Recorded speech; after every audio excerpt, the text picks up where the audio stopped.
Hello, hello. Welcome in. Welcome in. Hey, boo boo. Uh, I saw something on the news earlier that you might find interesting. Apparently, police chased a guy running butt naked in the street into a church, and they caught him by the organ.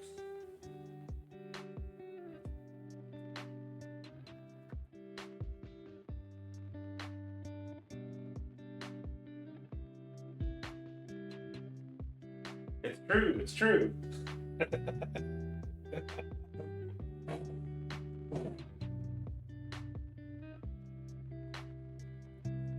How do you make a Venetian blind? Poke him in the eye.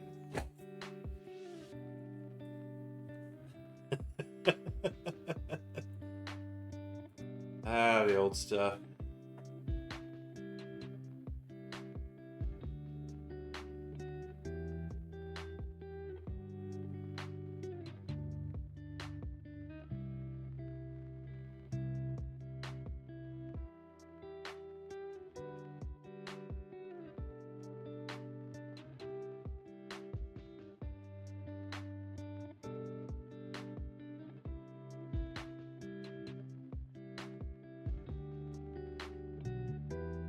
How are we doing today?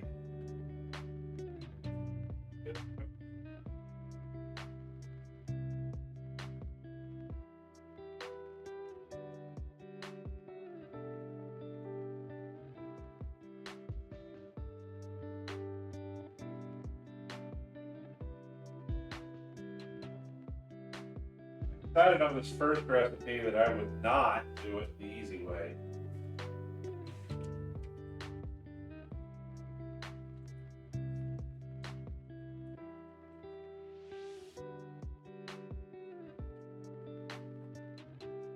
So we're gonna have to do a little prep work.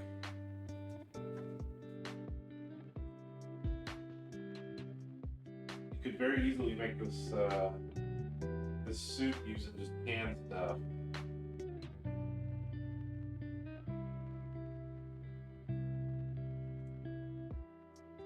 It smells like Doritos. I haven't had Doritos in 50 years.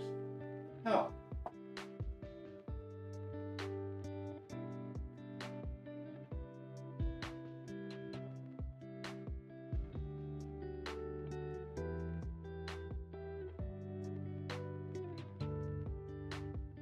I literally wash all of my hand towels directly after my shows.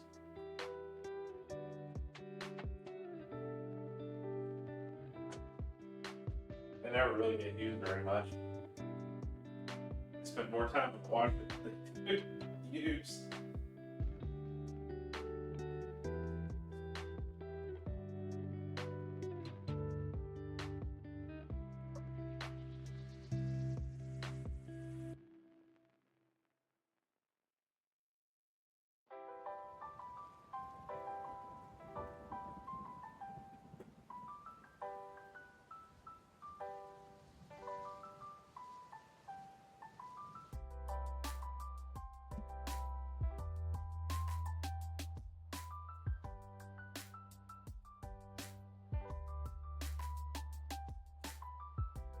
We're going to get started here in just a little bit.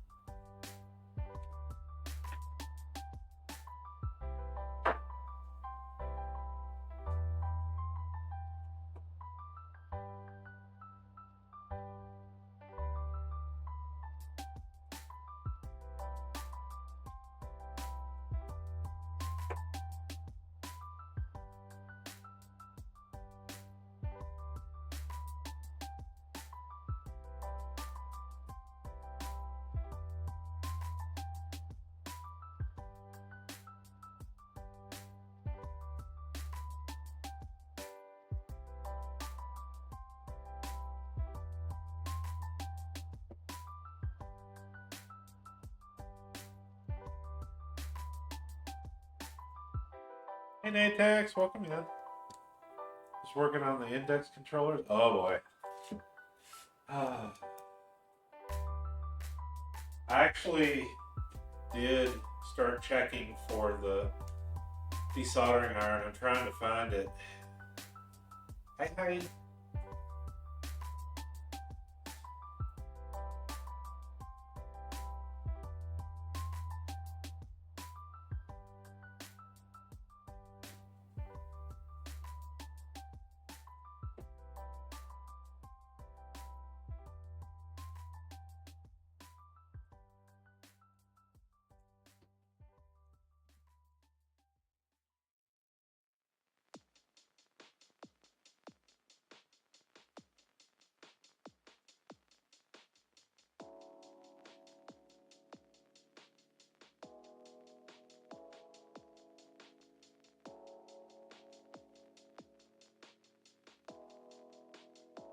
The weather here is getting even more wild.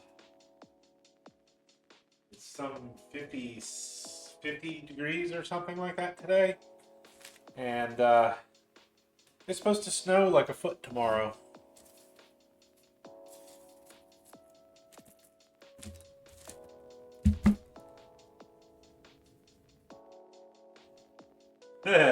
You want to find out, you're going to have to choose.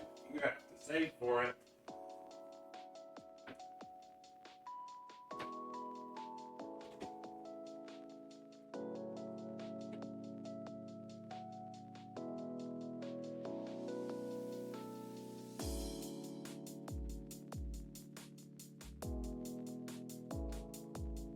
It's been redeemed a few times.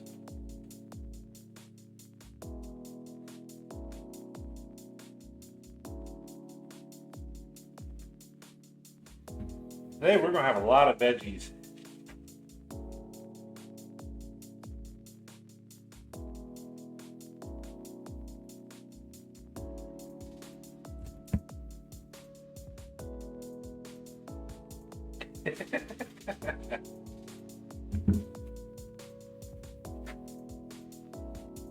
My disappointment will be immeasurable. Go right ahead.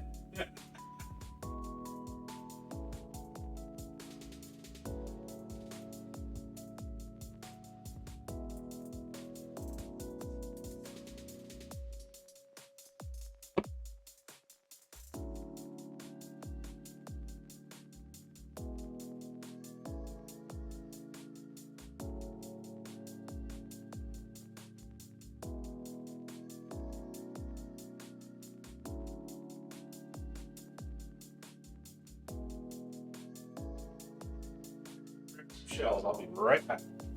And then we'll get started.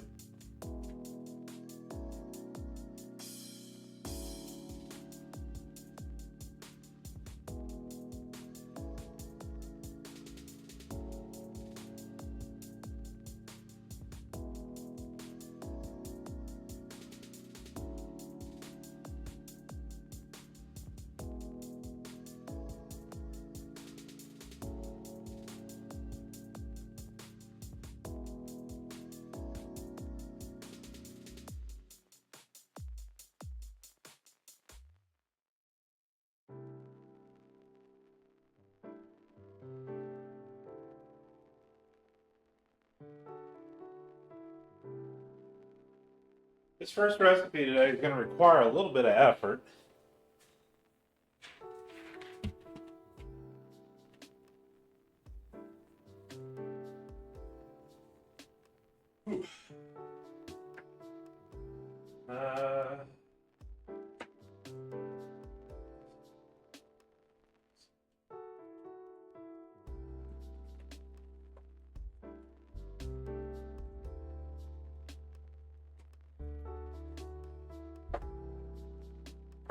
Fortunately, I am going to have to use some frozen stuff.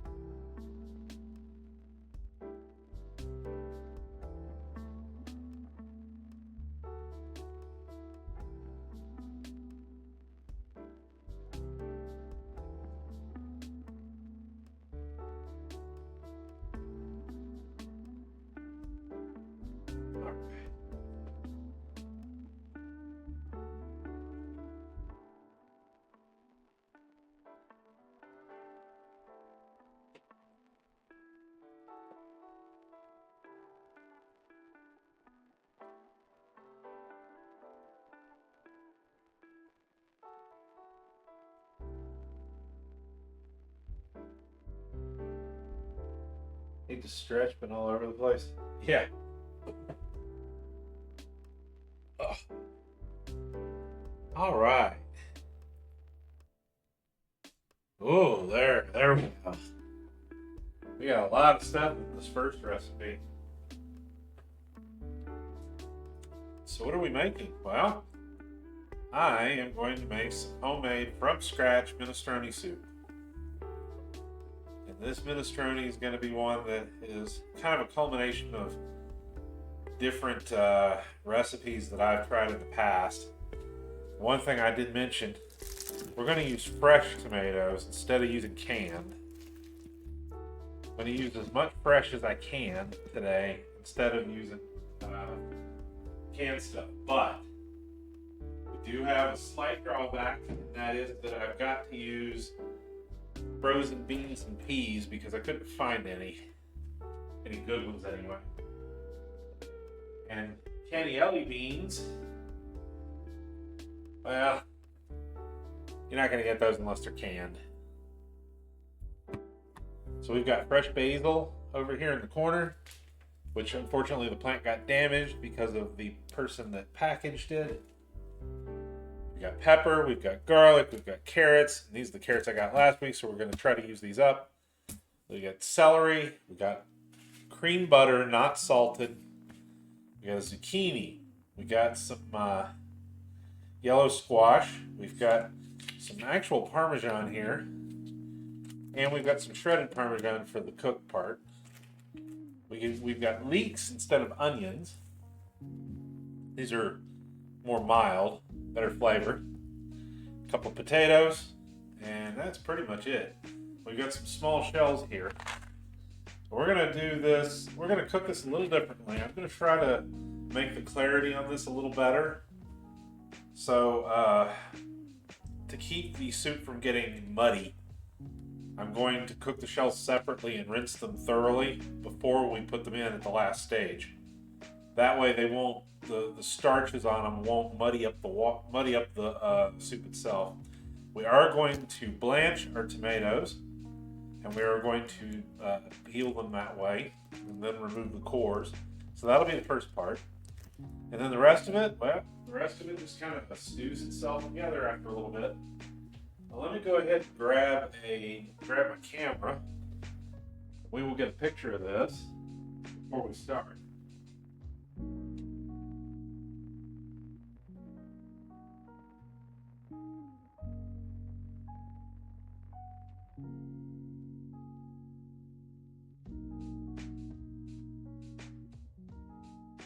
Now we are going to add a little bit of this and that here, so let me go ahead and grab a couple of spices too.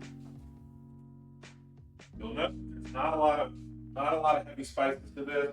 There's not really any dairy other than the little bit of butter, so there shouldn't be any problems with milk or dairy. And we are going to need a little salt.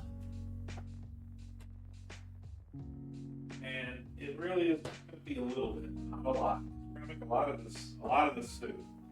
I'm going to avoid this time using the chicken broth. And I'm just going to use water for this one and hope that we can get our flavor balance just right. We'll do the tomato part first. We'll use our blender stick for it, and we'll just kind of get it mixed in really well and taste it before we start adding everything else. This will take a little longer doing it this way, obviously. But I'd rather take a little longer than make something that is going to taste kind of bland or bad, and I'm not going to want to eat it all week.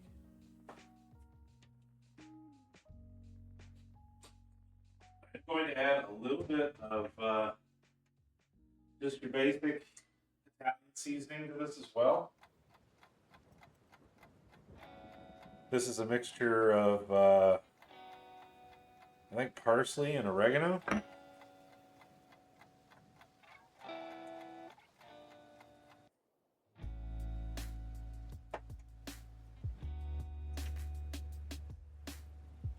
You also want I always opt for this kind of thing in this kind of a soup. But a little bit of fennel seed. Hey Zephyr! Welcome in. Hello, hello. How are you doing today? I'm going to put about a teaspoon of fennel. These are whole seed.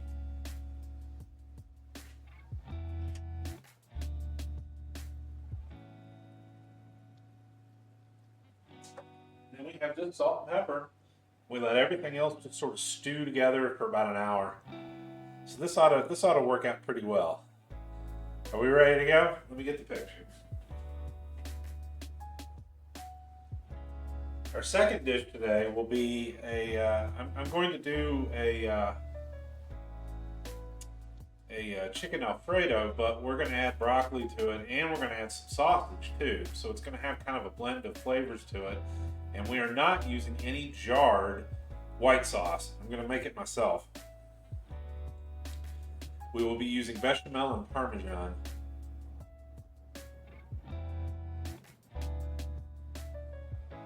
Actually, I'll probably be using this bag of Parmesan. We'll use the other Parmesan for this.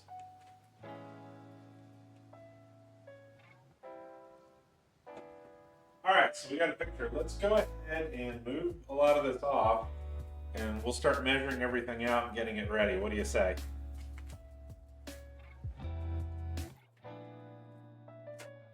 I know I'm not super happy about using the frozen stuff, but I'm going to have to.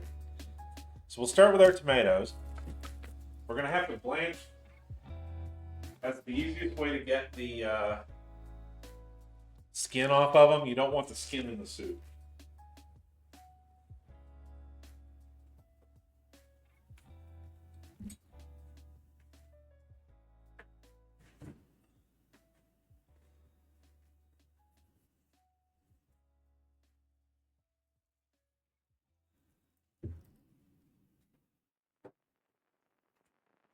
We will fix our,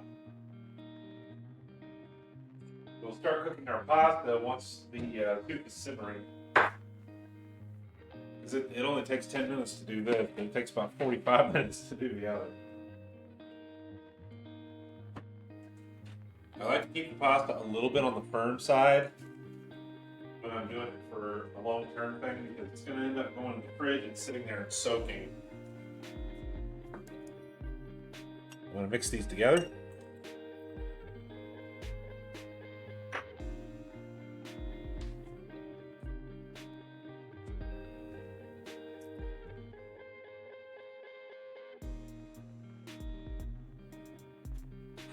Let's start with our tomatoes. What is the blanching process? Well, the blanching process is where we're going to take our tomatoes and we're going to boil them whole for not very long, just a few seconds, and then we're going to put them in cold water. And the reason we're doing this is because it'll cause the skins to separate from the fruit. I tried to find some nice, good red ones today, and not those awful-looking pink things that they call tomatoes. So let's start off by getting some water boiling.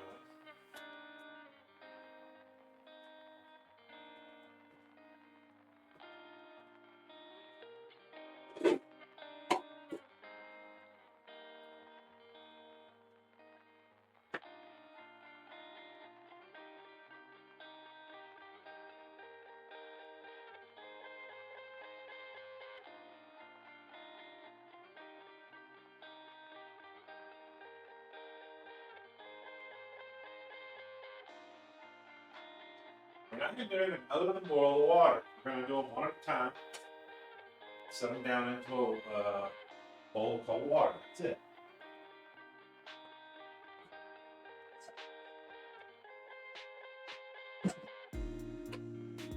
It's a really good process, really easy process to do prep with. If you wanted to can them yourself, that's exactly what you would do.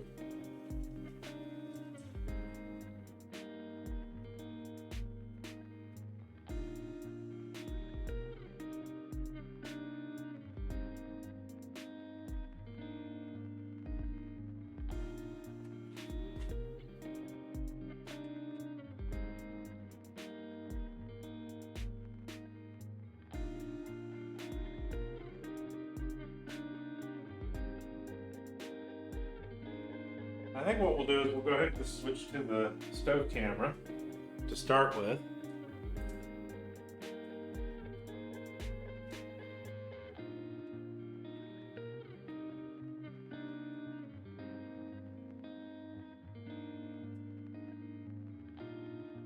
Now after we do this and we get the skins off of them, we're going to cut them into smaller portions and remove some of the seeds and get them ready, because that's going to go into our big pot that we're going to use to make the soup with.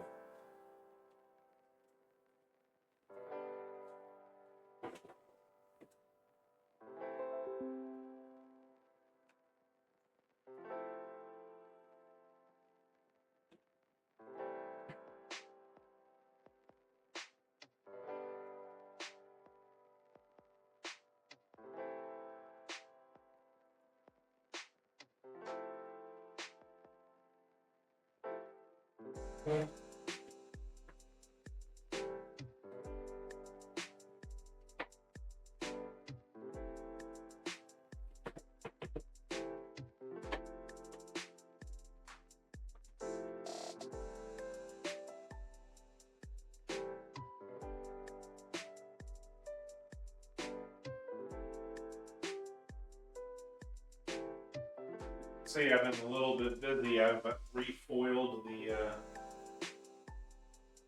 at least the large burner, because it was getting kind of bad.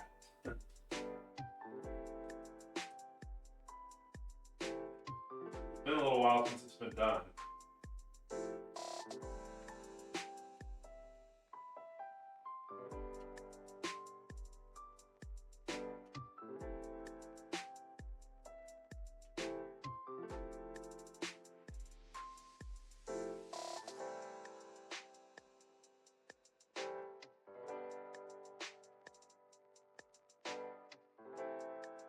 While that is heating up, we can also go ahead and start doing some prep work with our potatoes too.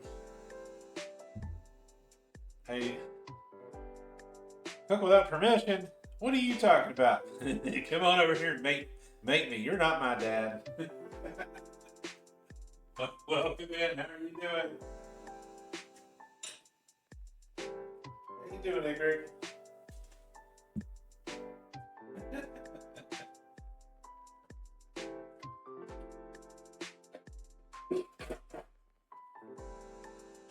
Just chilling. Cool.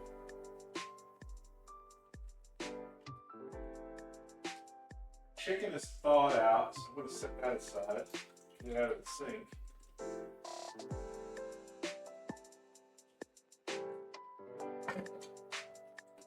We are now officially not using any more freezer bags here. Freezer bags are unnecessary. I have a food saver, which is a vacuum sealer. We're going to use that.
Water's starting to boil up a little bit. We'll be there in a minute.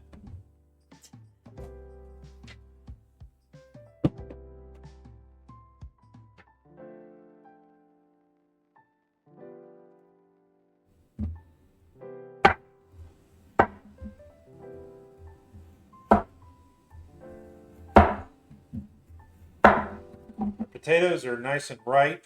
No green today. That's good.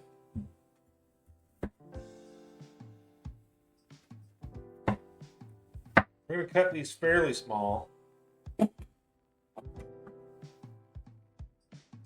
Alright, we got a boil going.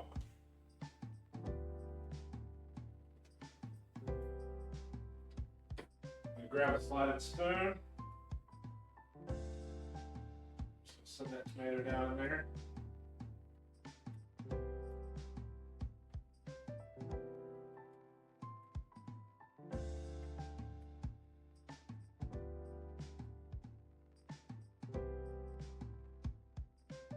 These are a little firm.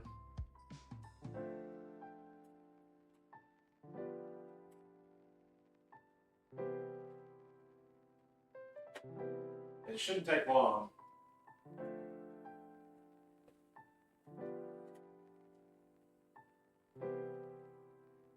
Looks like they're a little too firm.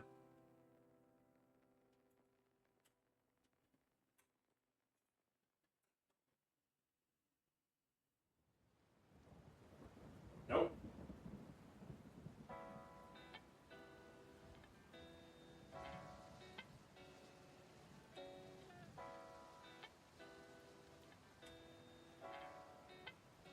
Oh, this one looks like it's getting ready. Yeah, this one's coming loose. See how the skin's starting to break?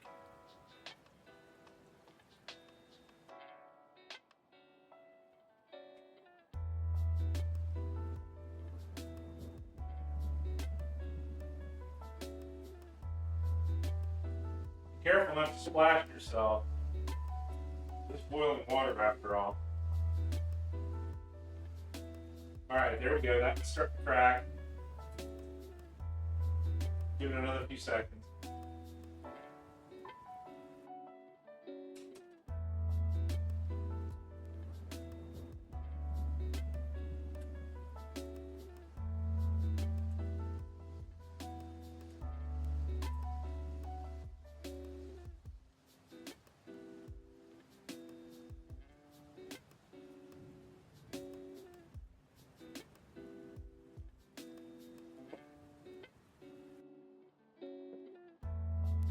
Not a hard process.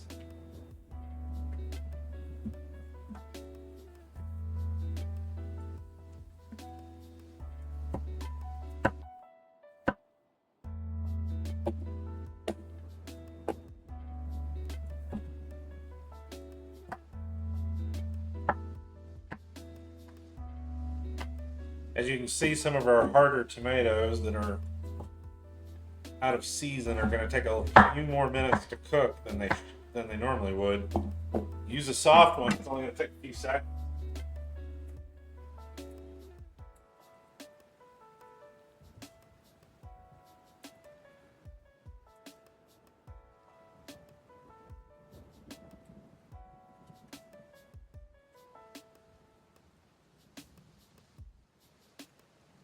It also means these are going to take longer to cook when we start working on them as soup.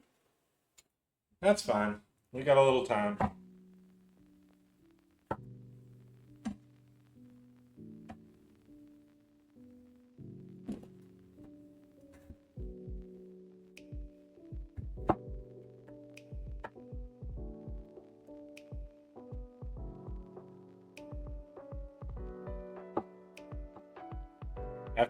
After it's been in the 40s all week, even close to 50, most of the ice is finally gone off of my property. I say most because it isn't all.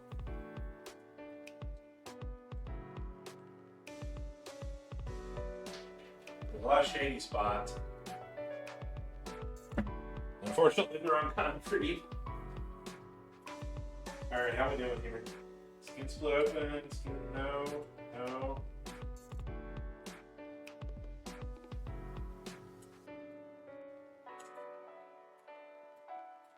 When you do this,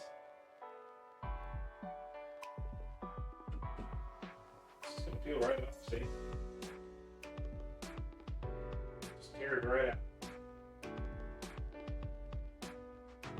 Easiest way in the world to peel one of these.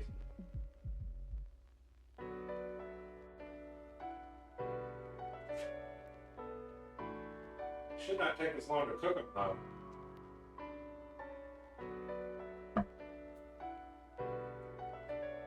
Just trying to blanch them, not cook them into soup already. Okay, that cracked open. There we go. A little longer there.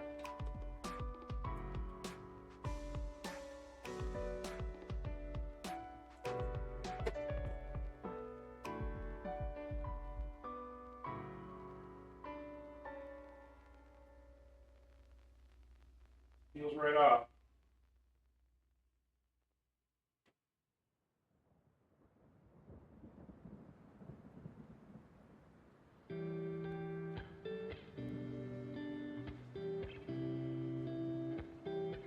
This technique works with a lot of different things.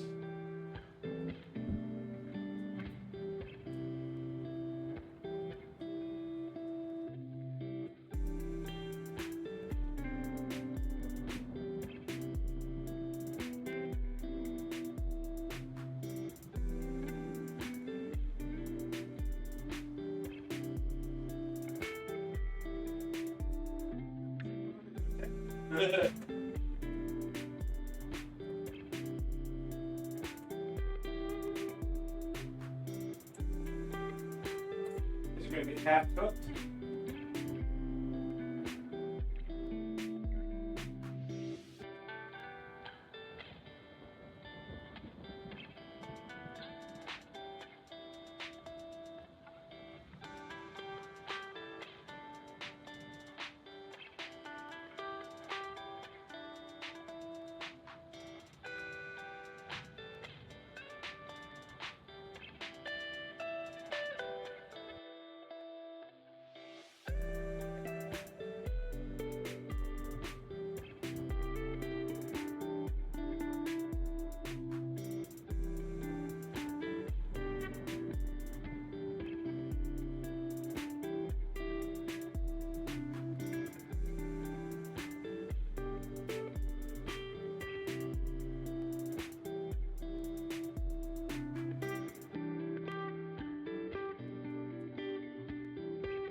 These have got to be red. Let me see.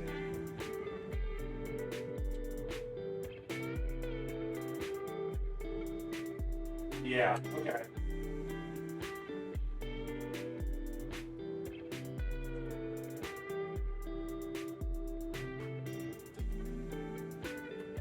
Alright, so there's step one today. Come back over to the cutting board.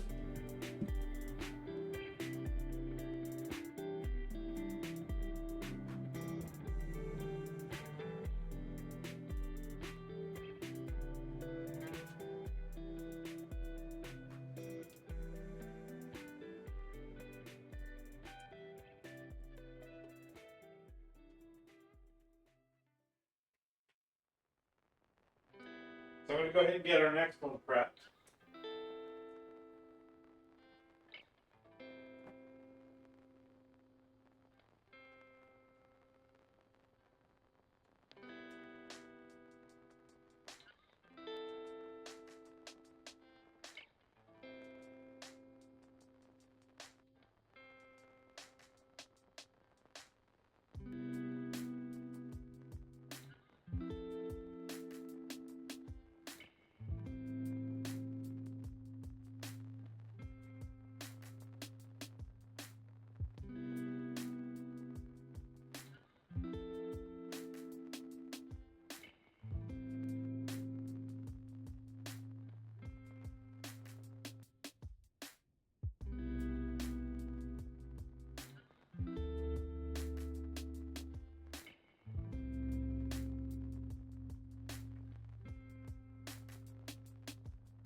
This one's got some roots on it on the end, so I'm going to cut those off.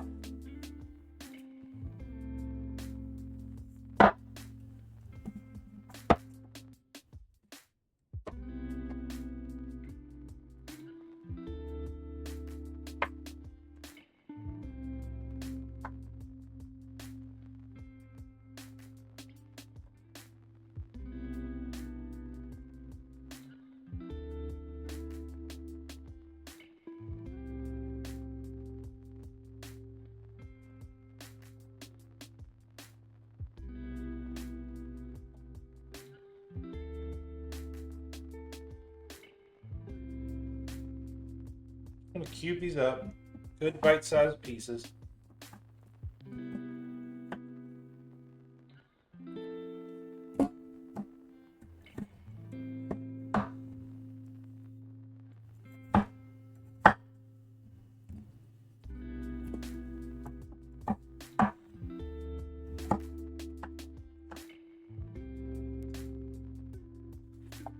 So there's our potatoes. They're ready to go. Next up are tomatoes.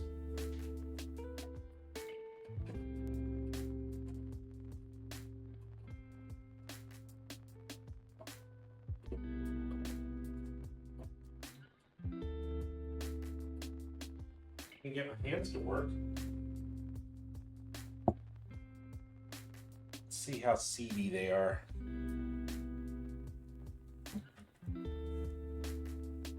Not very. Well, that one's a bit of a mutant. Interesting.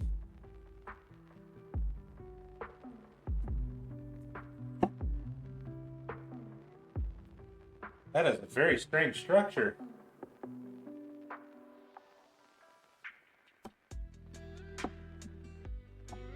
We don't need to cut these up too much.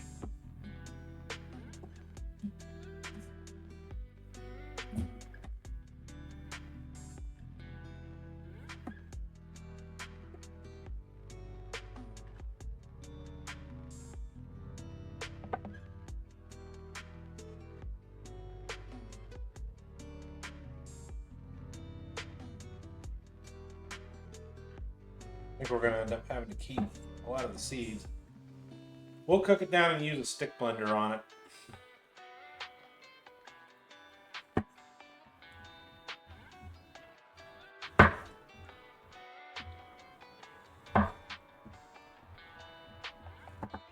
I guess these tomatoes came from Mars.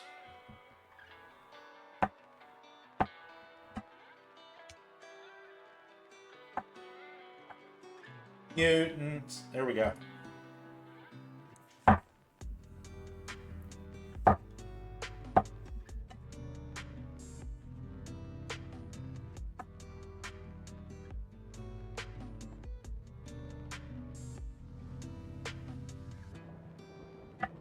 Another one, huh? Okay. Shoot. Blah, blah, blah, blah, blah, blah. Gives me a second to sit down.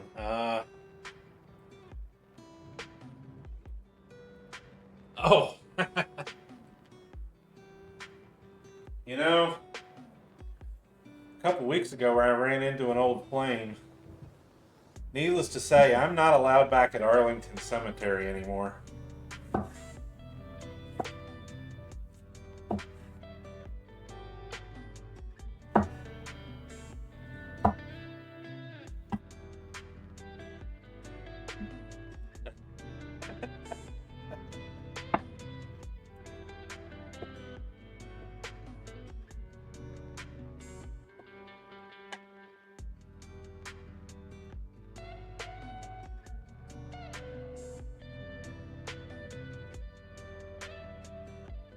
Cut out that big core chunk.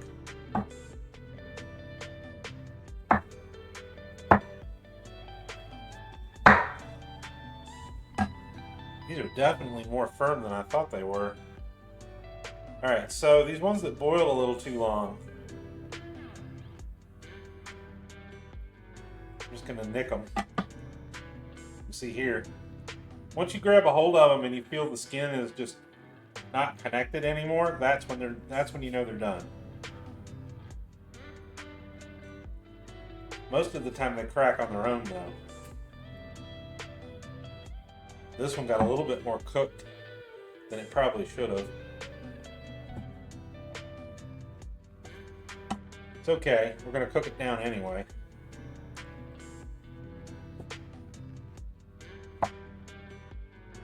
Ugh, these cores. Where did these tomatoes come from?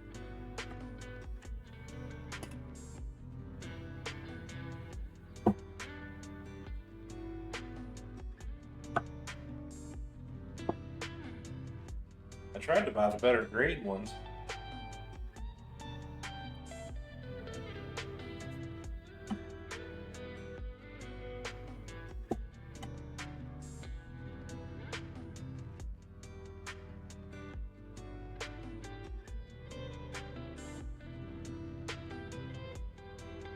Same thing again. Skin's peeling right off.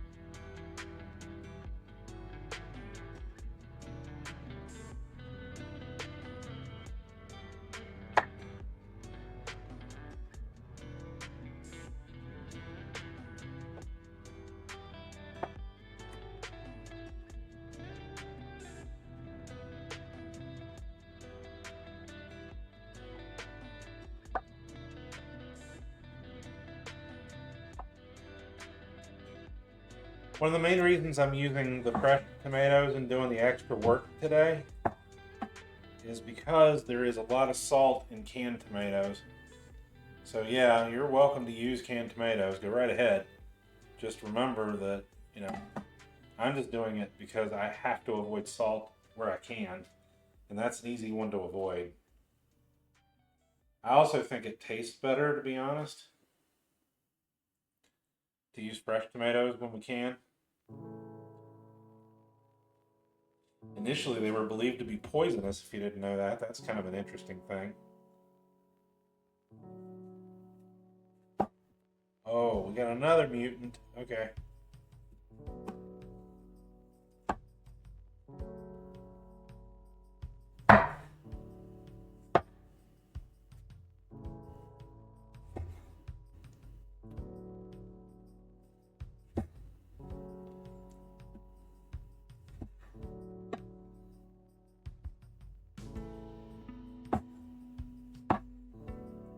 If I turn into some sort of weird creature from eating these things, that'd be interesting. Try not to get me killed though. We're gonna dump this out.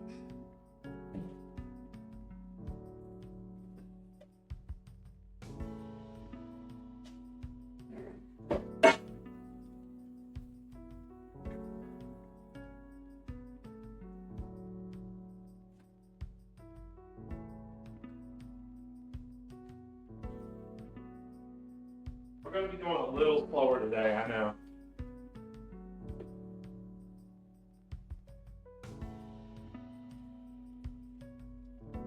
That's why I allocated a little extra time.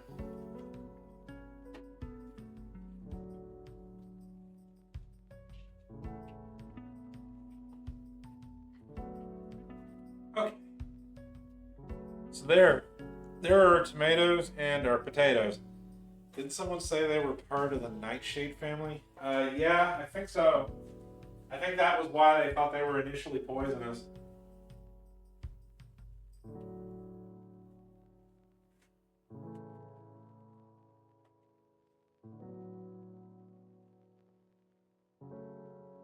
Alright, let me rinse this off.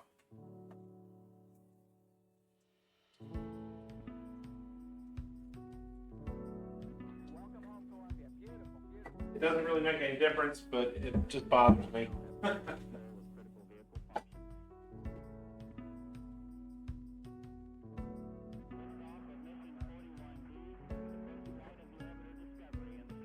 Okay, there we go. Next up, I gotta chop up a bunch of baby carrots. I don't like using these, but again, it's what they had. This week they actually had carrots, but I wasn't gonna buy more when I already had these. So I'm gonna call that the equivalent of roughly 3 carrots.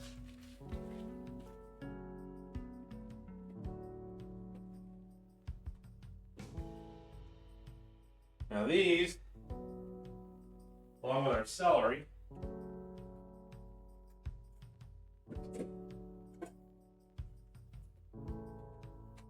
go in with our potatoes and all.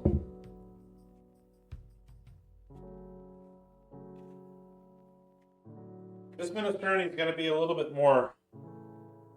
more, let's just call it meat. There's going to be a little more meat to it. It's not meat, obviously, because this is a vegetarian dish. But you get the idea.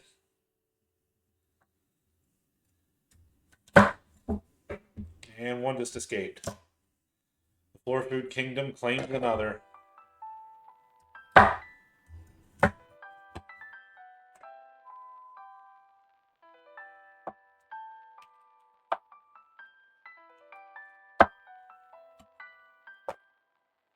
Try not to squeeze as hard.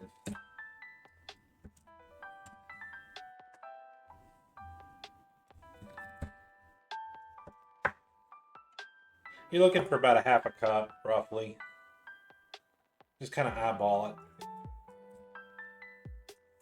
it. I'm gonna say that's about right. Need about 3 or 4 stalks of celery.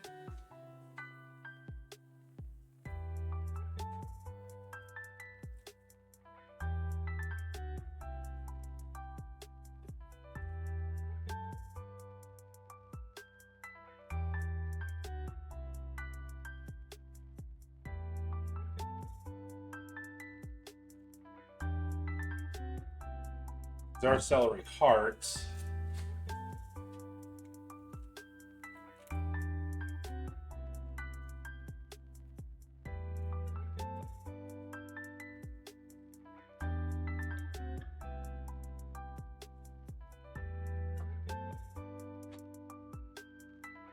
Rinse these off.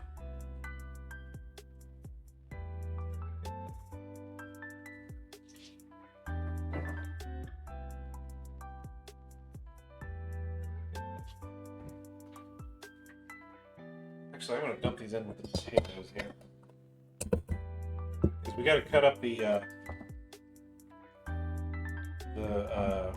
leeks in a minute. And those actually have to be fried separately. Those need to be cooked up.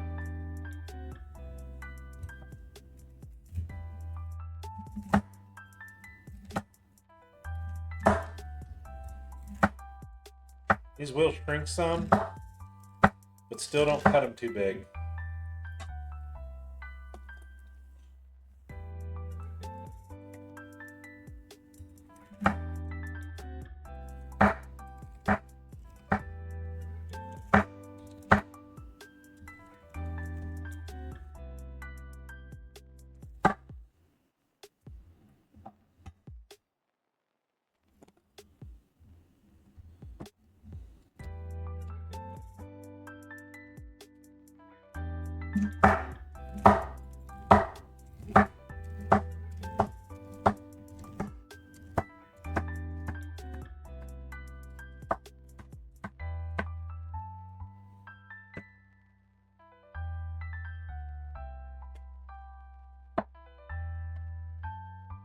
Yeah.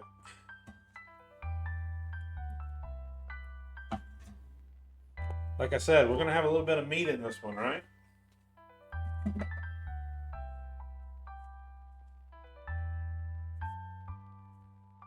We've still got squash too.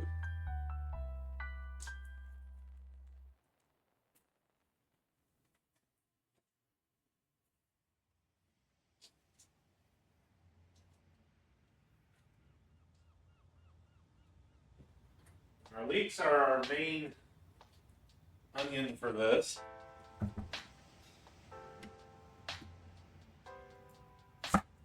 Don't worry, they weren't found under the sink. So I'm going to take the knife here and I'm going to cut it right down the middle twice.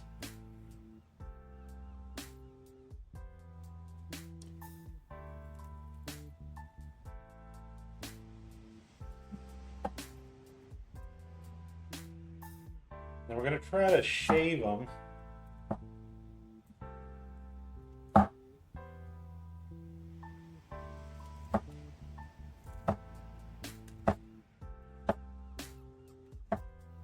As much as we can.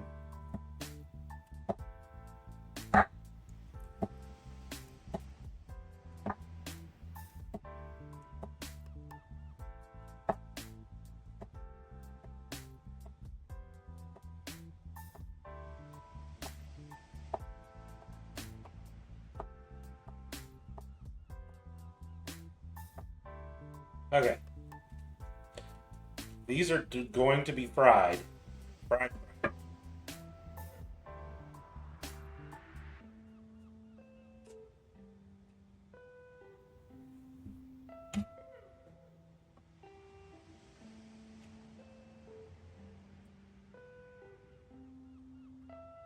They have such a good smell to them.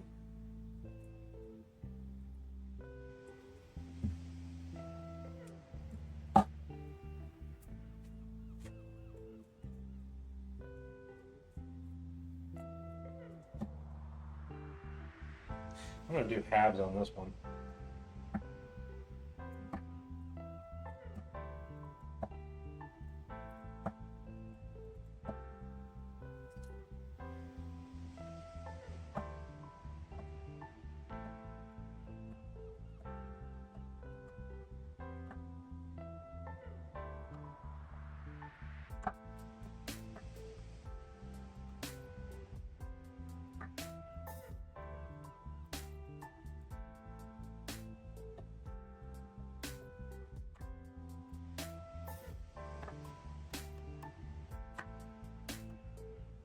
All right, there we go.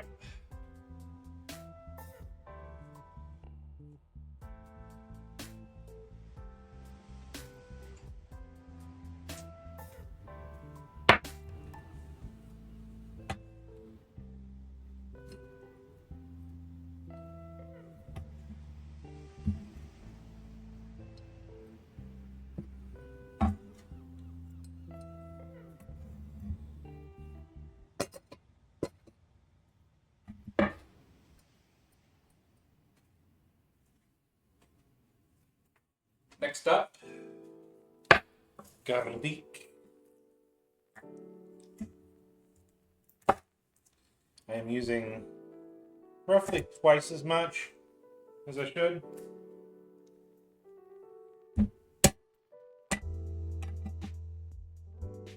Give it a little smash.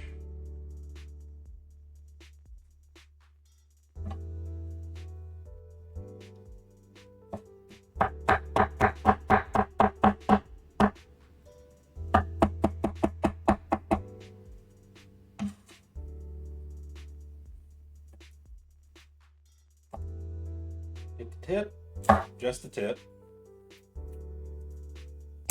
Smash.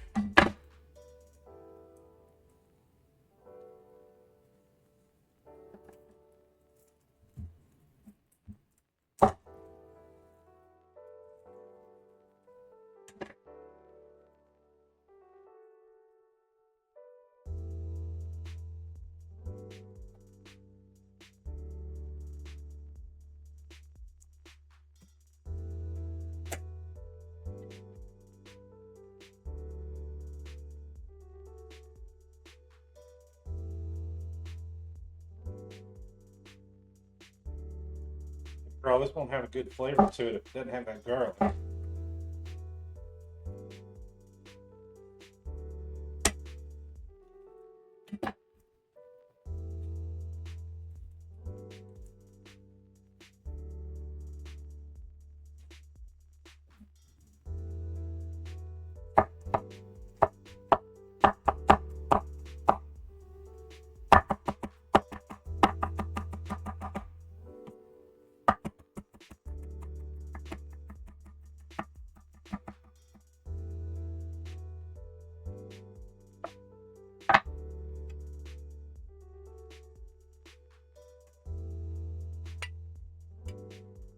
And there's the garlic.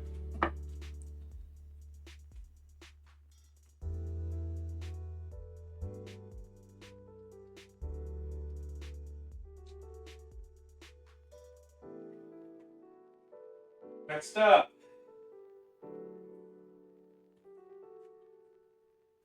we need our bigger bowl here that we were just using. I'm going to take the onions and set them over here.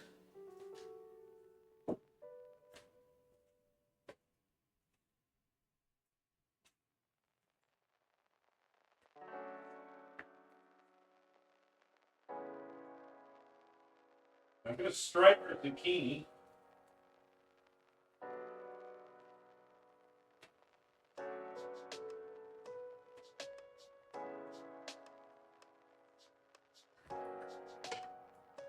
I said stripe, not strip there, Lothario.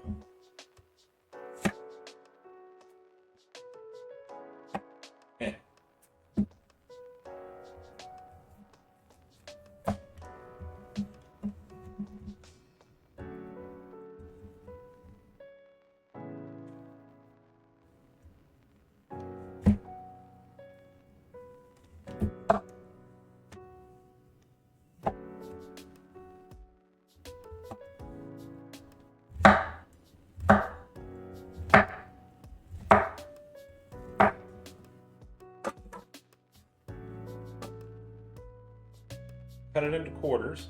I'm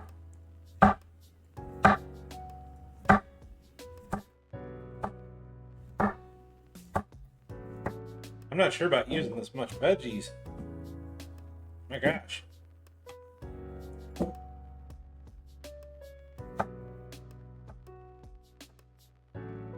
This was only supposed to be serving for 4. This is already serving for 6, I can tell right now.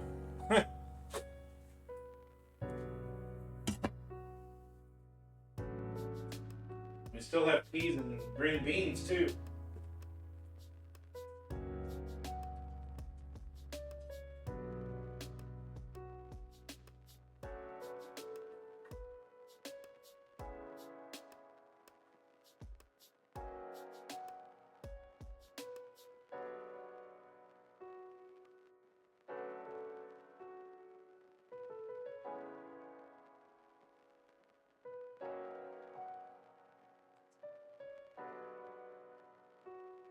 Same thing. Gotta get that tip. Always get the tip.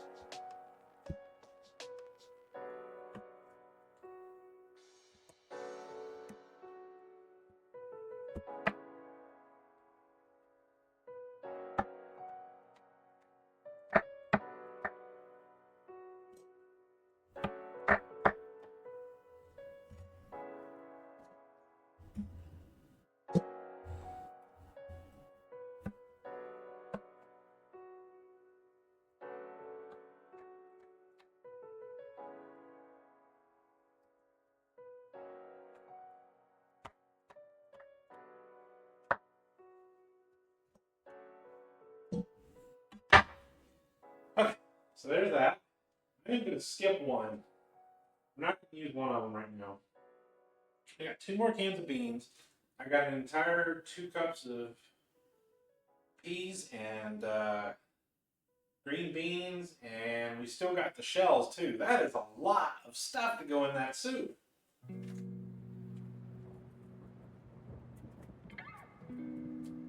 Now, as far as the peas go,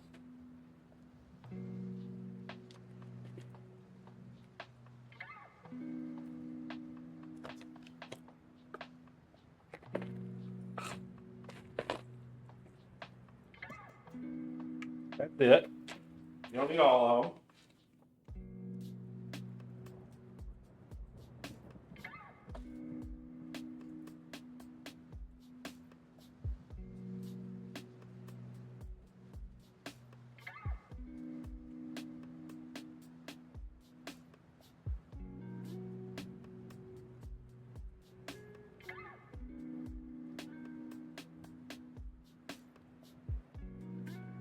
Got 1 package of the green beans that are still open. They're got a little bit of ice on them. I generally use this one for soups.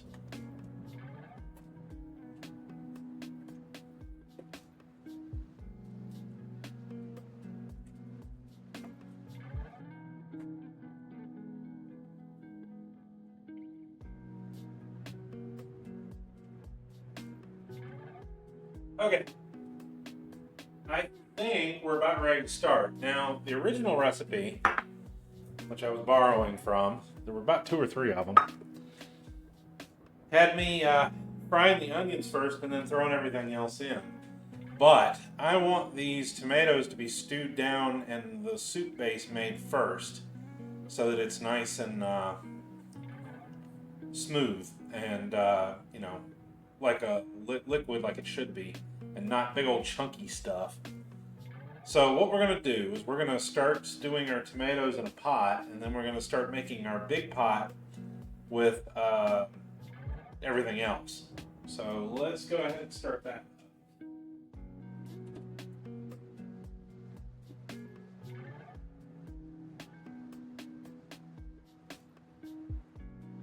We're going to use the big black iron for this.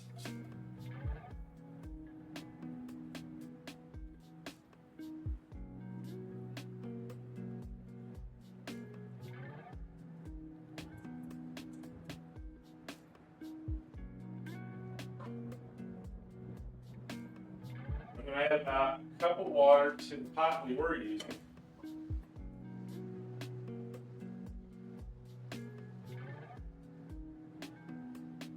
And let's move y'all over here.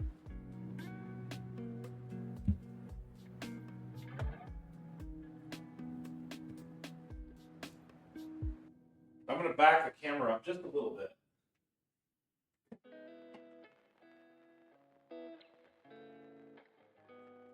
Should be able to see both of them now, and most of me, unfortunately. Let's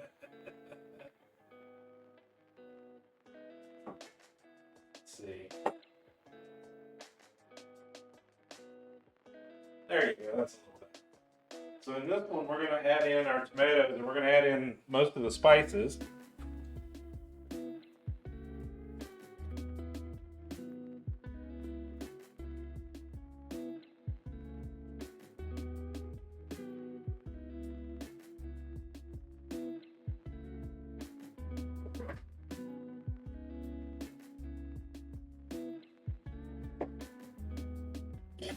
We're going to be going back and forth with this pot quite a bit today.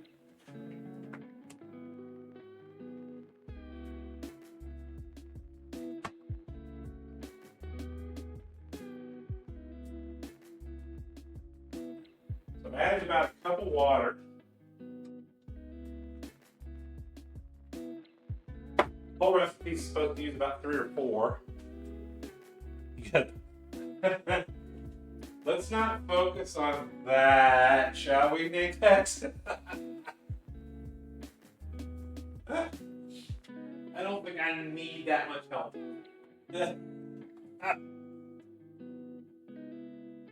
All right.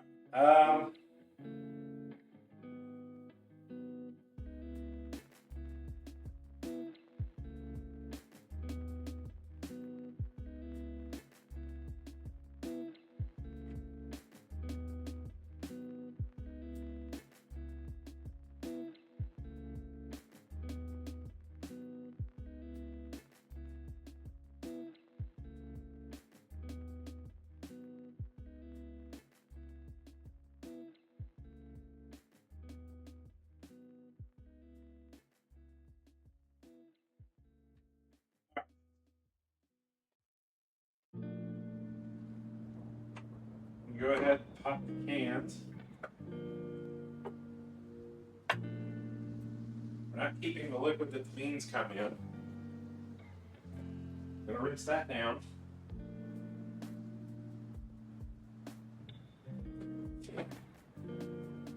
And it's already getting cloudy outside. Uh-oh. I really don't need another snowstorm.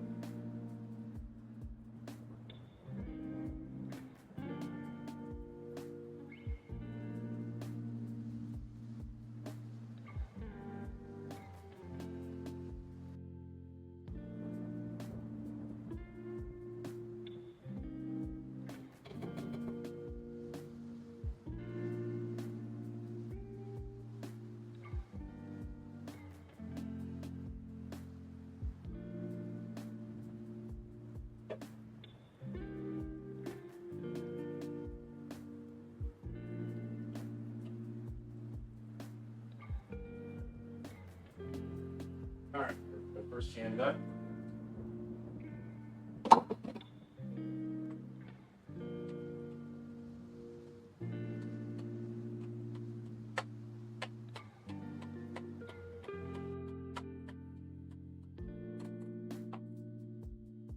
right, I'm ready to heat up on that a little bit.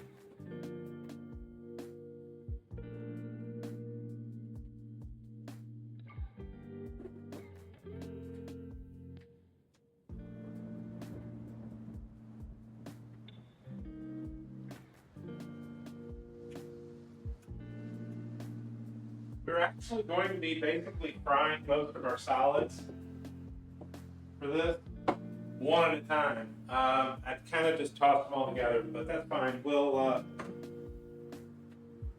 do them a little bit at a time.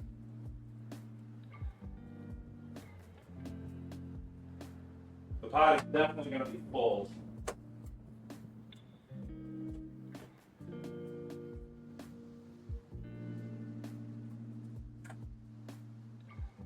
It is always good to have a couple of cans of these white beans around, by the way.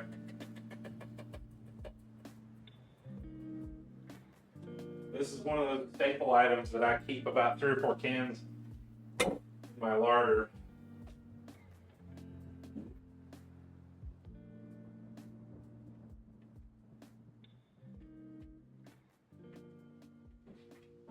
The stores don't always have them. A lot of times they just have the substitutes. Like Great Northern beans instead of County Alley.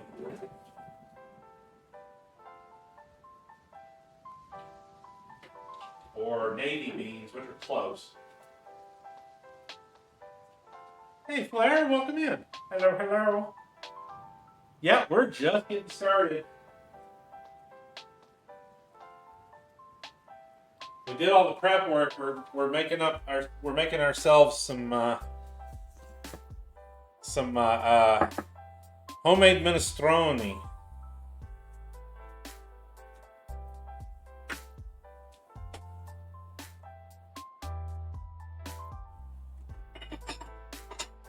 I'm just gonna quickly separate out a couple of things.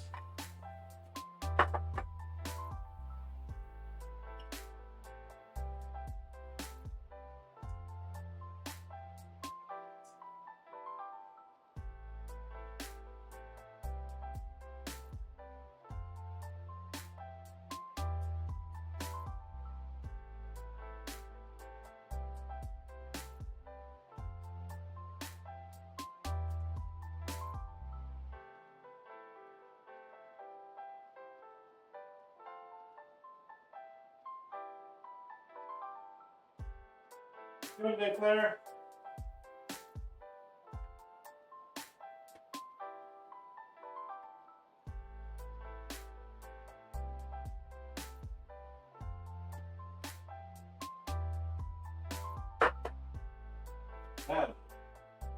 Now that our tomatoes are starting to stew, I'm gonna go ahead and add our spices.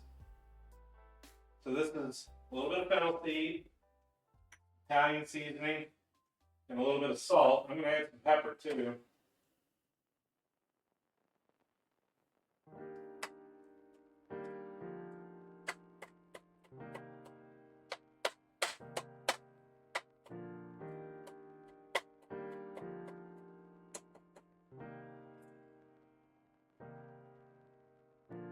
It's already getting quite good.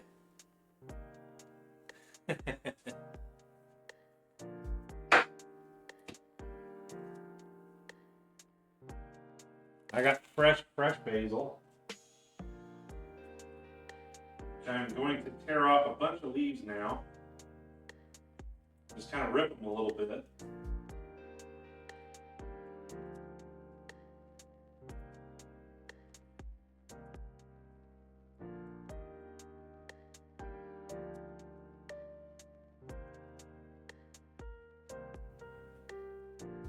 We're just going to rip it roughly. I'm not going to cut it all up and everything. I'm just going to make nice big chunks. Might even go ahead and throw a little bit of that too.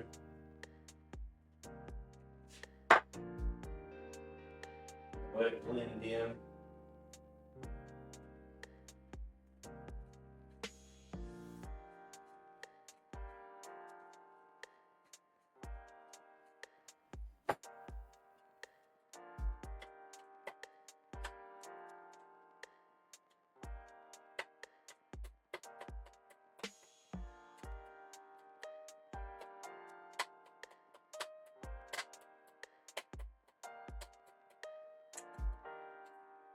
A lot of strong flavor coming out of there. So I'm going to go ahead and get ready to do the other part. The other part's going to require a good bit of effort. Move y'all a little closer.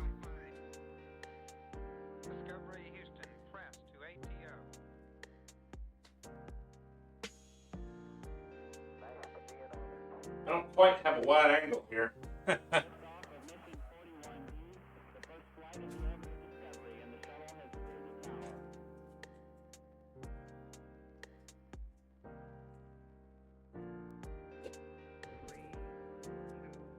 I think our second one is going to be a fan favorite.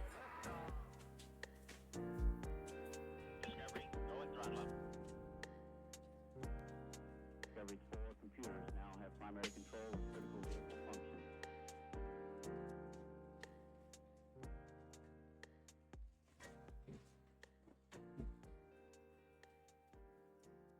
We're going to make bechamel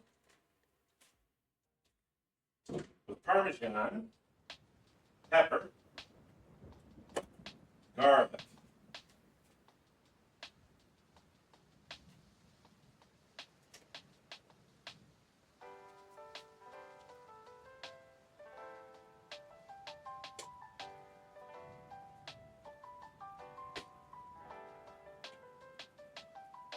We're going to make a nice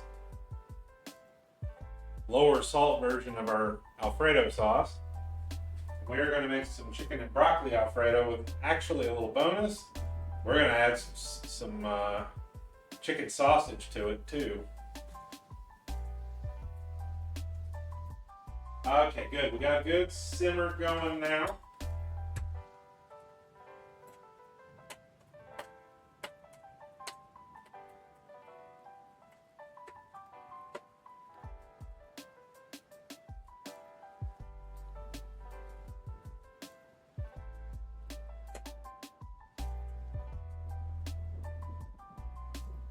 Touch of oil here. This one requires cream butter.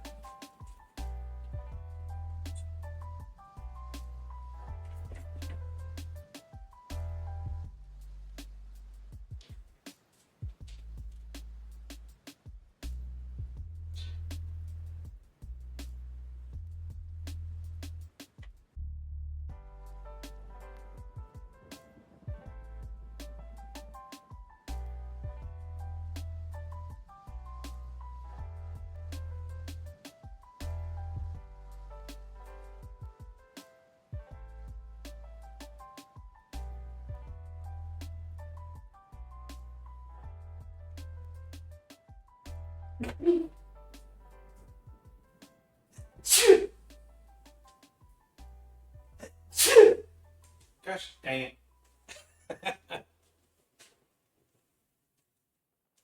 I'm going to bring y'all closer to the pot.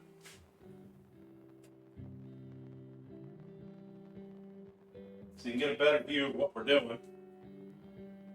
Thank you. Thank you.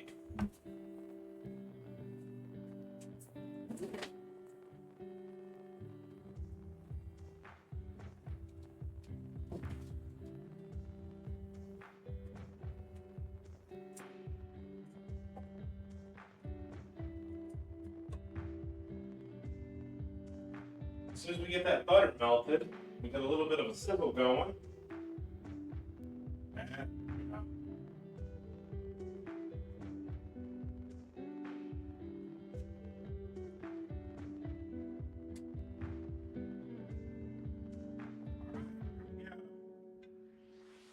Stage one, our leeks.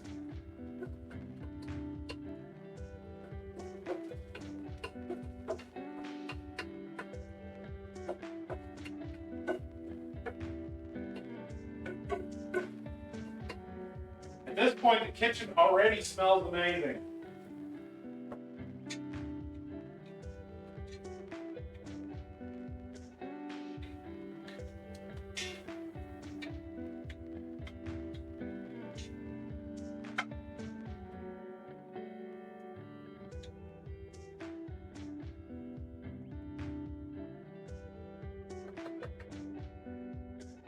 We're going to let those sizzle for a second or two.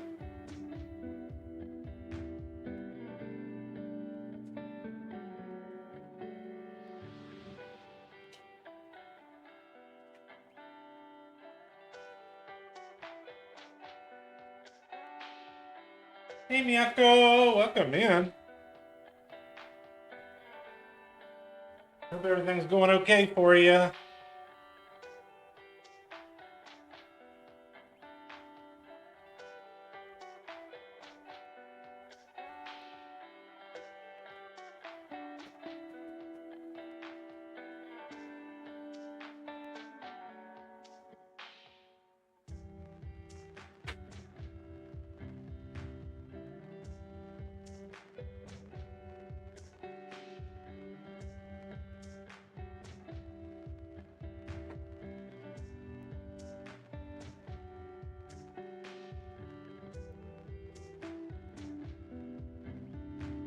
Been good, mostly relaxing. Cool, cool.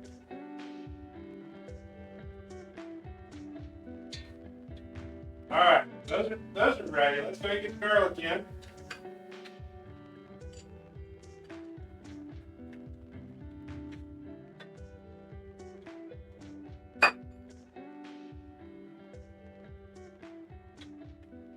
And we're ready for potatoes too.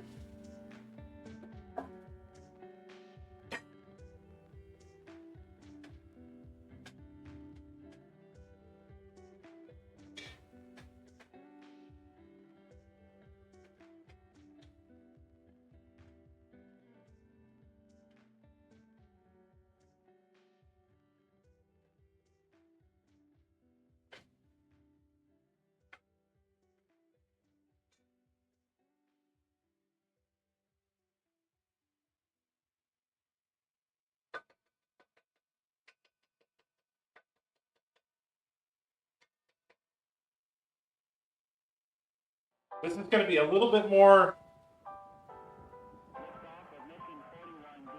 hearty than you normally would get. We are adding a little bit of starch to it. It'll be good for a lunchtime thing. Computers now have primary control of critical vehicle functions.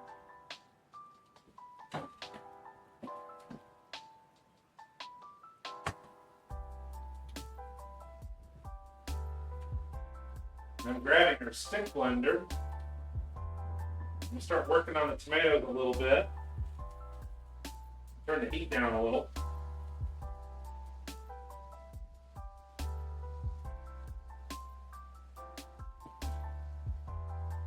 We don't want to sauce them completely, but we do want to get them mostly done.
Remember, this sauce is going to be a little bit thick.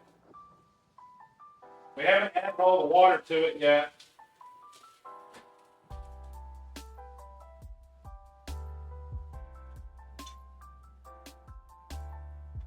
Whoops. I let that cook a little too long there.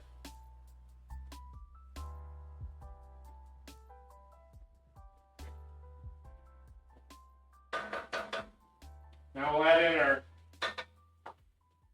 next round.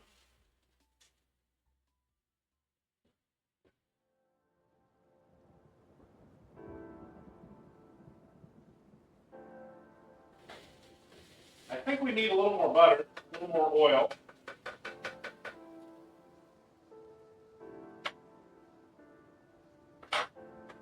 There goes half a stick of butter. Watch your cholesterol.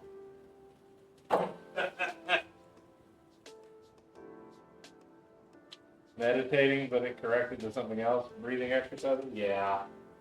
I assumed that.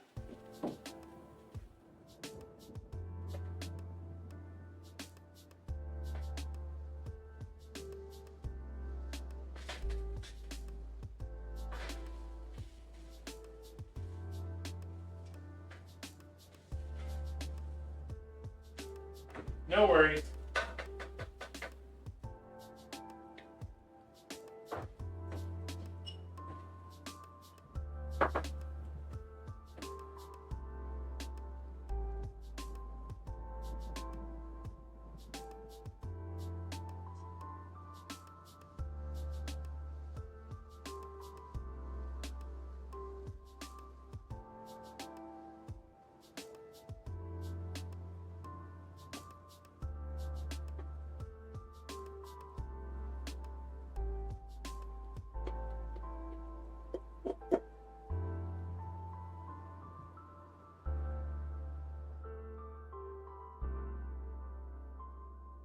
Oh, this is getting full. Look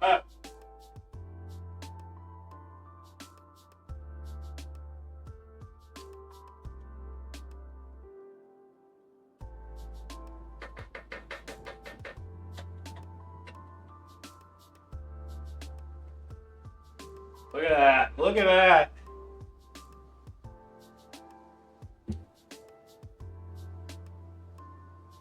Cooking food.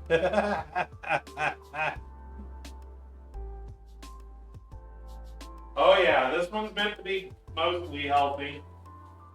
There's a little too much oil and all, but it's not going to hurt that much.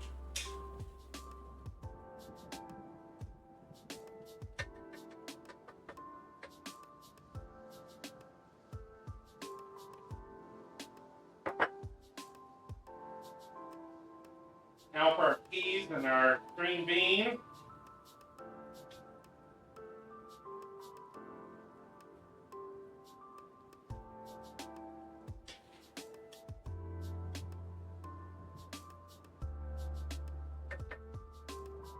And now our beans.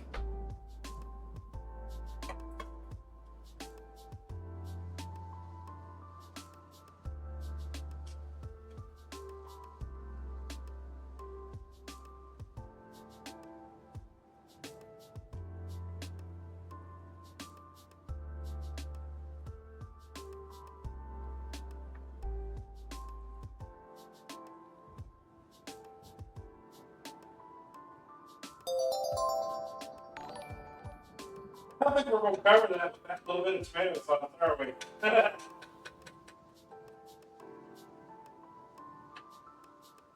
This is going to be a flavor explosion.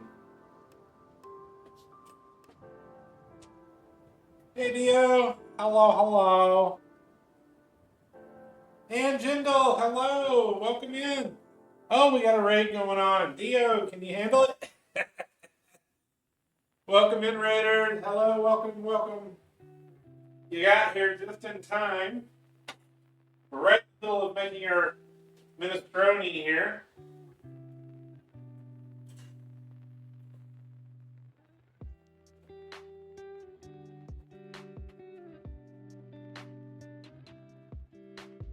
Come on, open quicker. I'll ask you about the game in a minute. Edit that, but oh well. Close it. No. You don't see anything. You don't see anything. Okay, never mind. Tisha.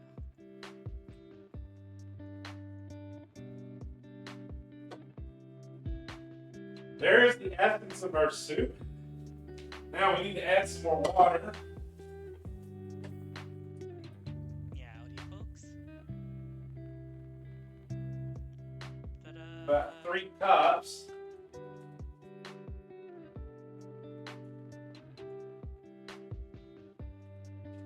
Was the recommended amount.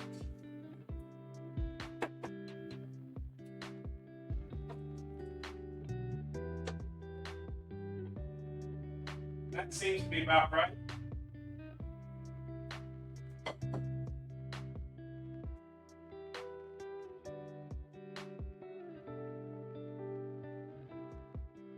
Now I'm going to have to turn the heat up a good bit.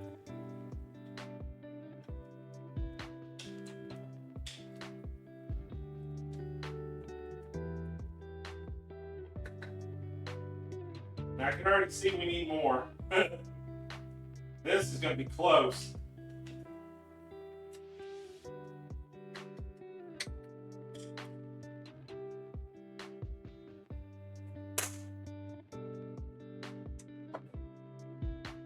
Just a minute, everybody.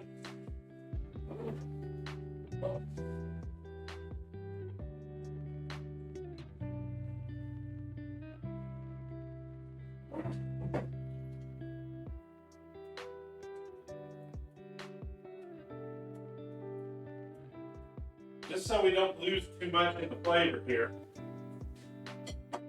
from adding that, we're going to add a little bit more salt, a little bit more pepper. Not a lot. I'm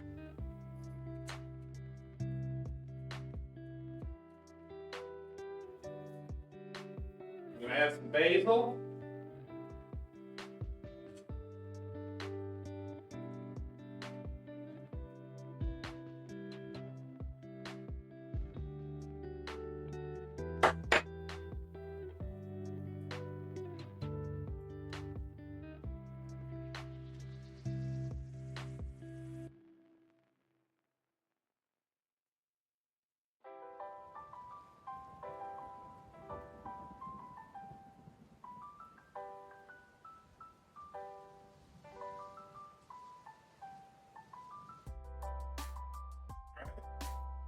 Not quite done yet.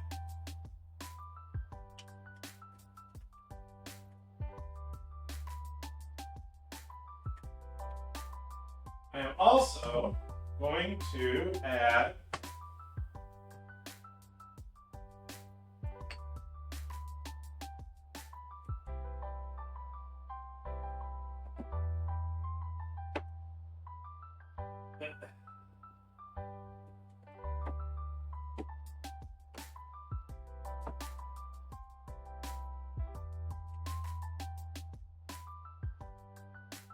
oh, it's here.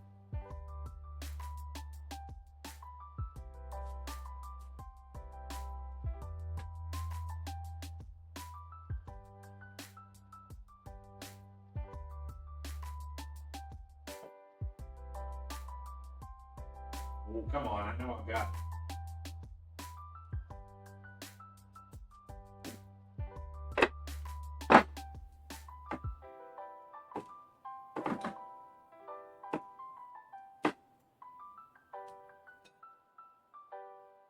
I'm looking for the caldo de what do they call it?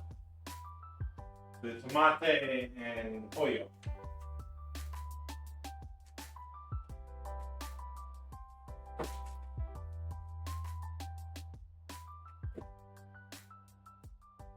There it is.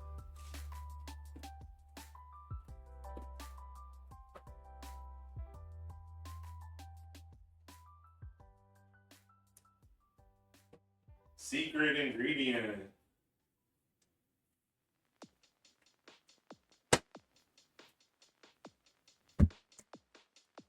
Finished one VR game and played halfway through the other. I saw the first one. It looked kind of interesting. I'll have to go back and take a look.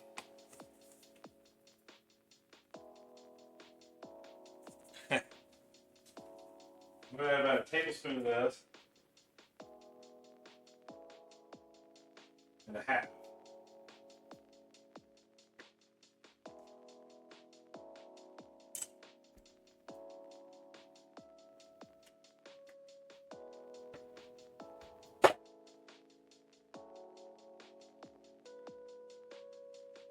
These powdered bouillon cans are very, very, very useful to have around. There's some of the red color you were looking for.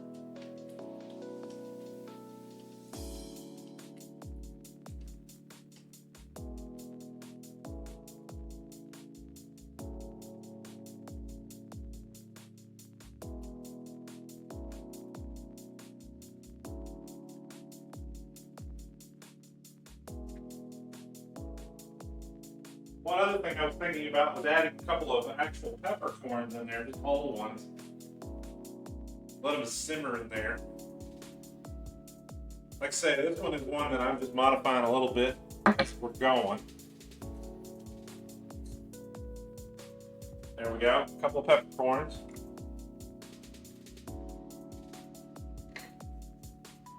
That'll add to it.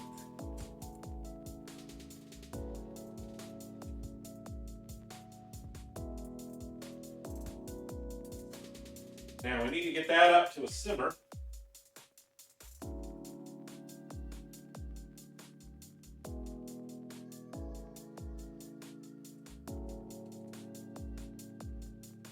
And then we can start on the next one today.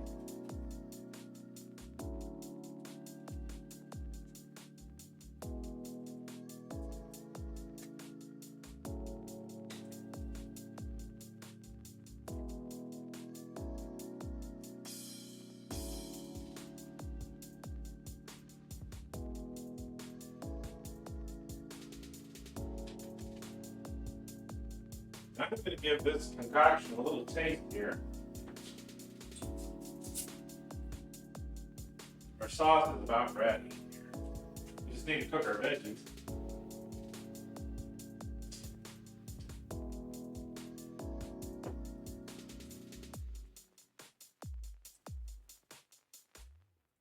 It still has some tomato flavor to it. It's not real strong. I think it's about right.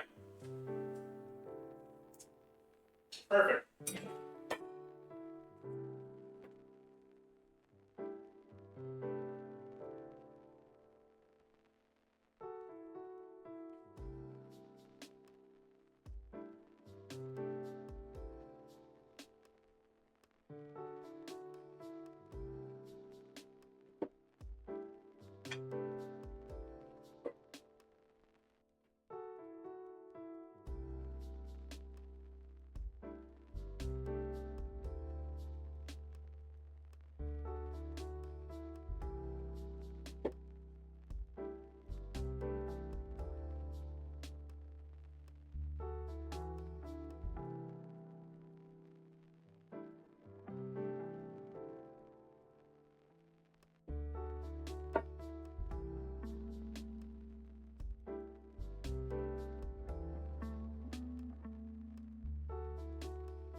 Hopefully we're not making a huge mess. So far we haven't. I'm actually almost done cleaning up.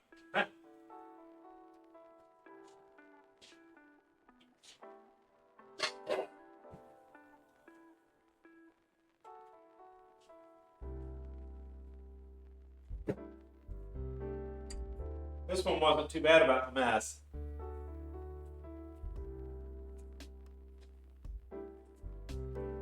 Okay, we got a boil going. Let's cut the heat back. And I'm going to start heating up the other side of the oven or stove again.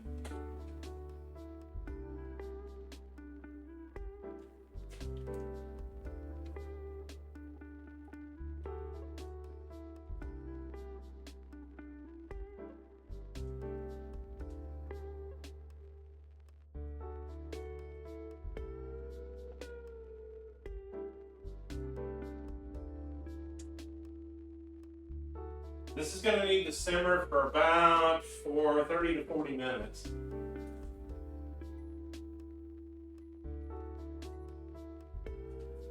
So we're going to let that simmer.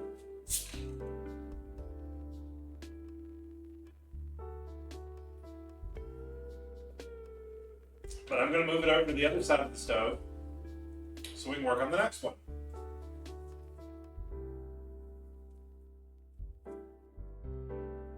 One thing we do need to do while we're here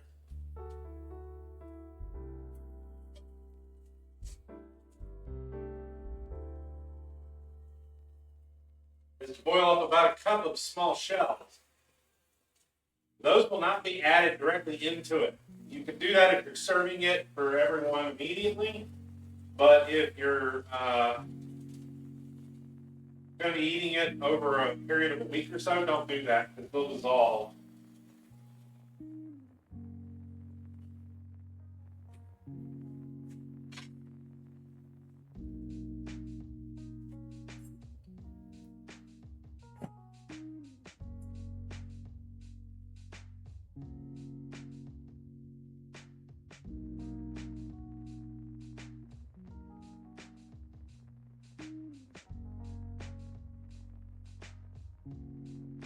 I'm going to make some for today and tomorrow, but not the whole week.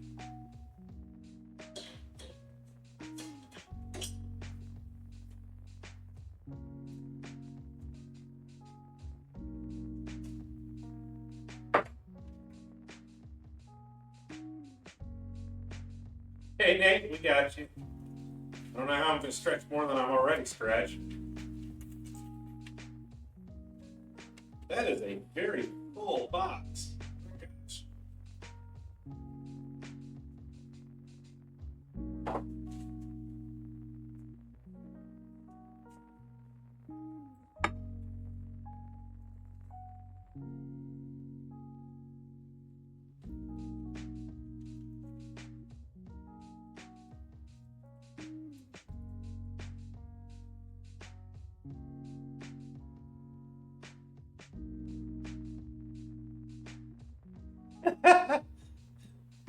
I got both. Just a second. These are super small shells. I hope they puff up a little bit.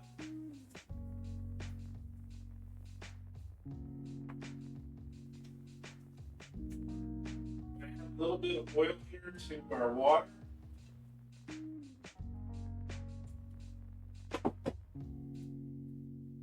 And a little bit of salt. That will be dumped out.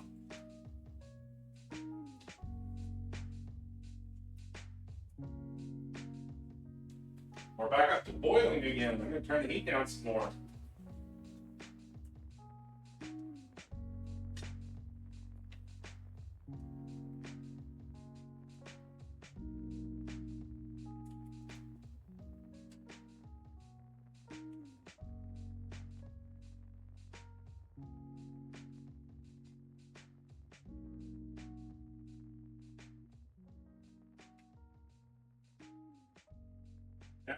You may have to add a little water to that if you're cooking it for a little longer. Don't let it start drying out. It is supposed to be soup after all. I am definitely going to adjust the amount of vegetables going into that.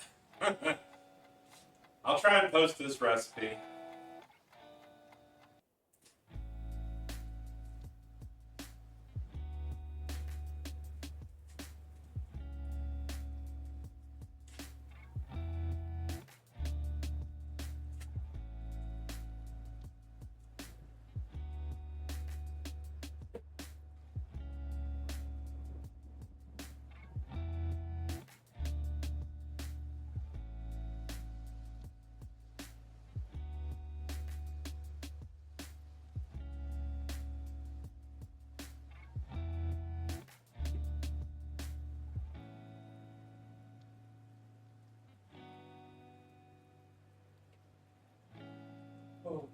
We're going to let that simmer for a minute and we'll have to see.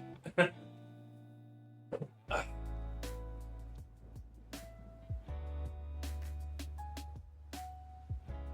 know it looks a little orange, but it's actually a little bit more red. I think the light's throwing things off. It should have some red color to it, depending on your tomatoes. Since I didn't use canned ones, they didn't stay super red. They were a little more orange.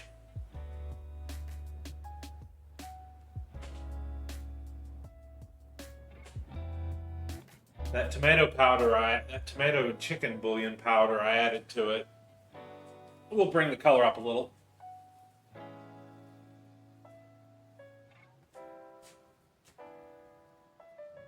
Yeah, that looks about right. Good.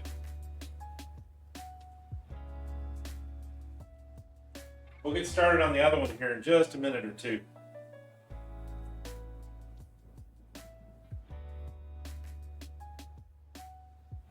Our next one's going to be a little easier. We're going to make some bechamel and add some Parmesan to it and some black pepper. Pochi Dio.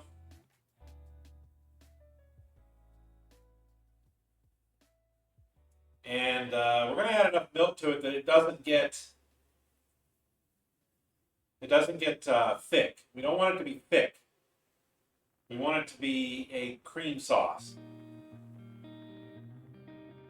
And that is going to be the top for our chicken and broccoli Parmesan. So we're going to have to fry ourselves some chicken. We're going to get some nice color on that, hopefully. I've got thighs this time. And we're going to fry ourselves some sausages. We're going to brown those a little bit. I'm only going to use 2. And then we're going to make some linguine. So this one's kind of a 3-stage. Okay, our water's boiling slowly.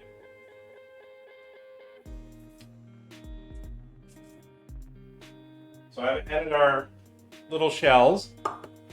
You can use whatever kind of pasta you like, but shells are generally recommended.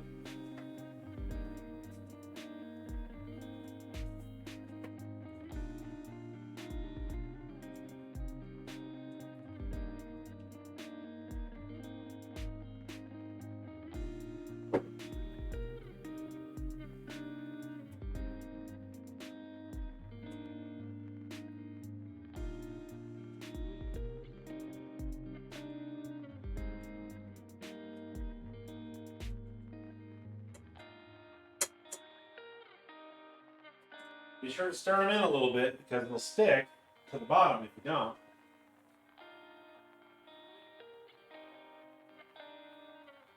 It definitely looks like it's going to snow out there. Oh boy.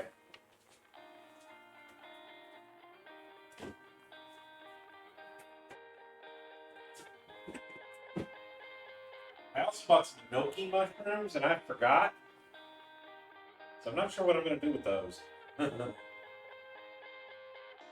I might make some tom yum this week.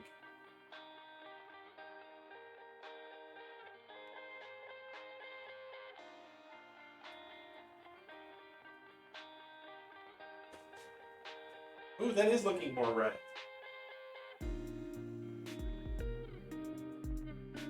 You need to remember to keep stirring it every now and then.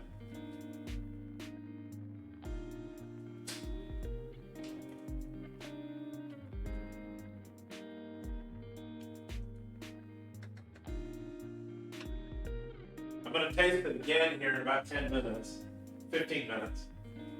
We got about 25 left on that.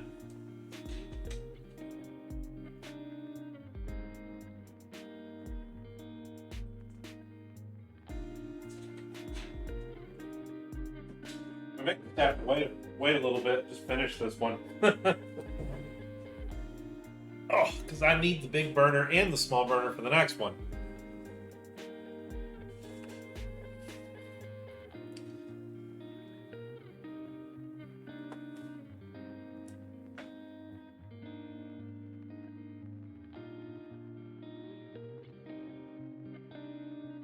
I hope everybody had a good holiday season. I don't think I had a chance to say anything about it yet, other than asking once.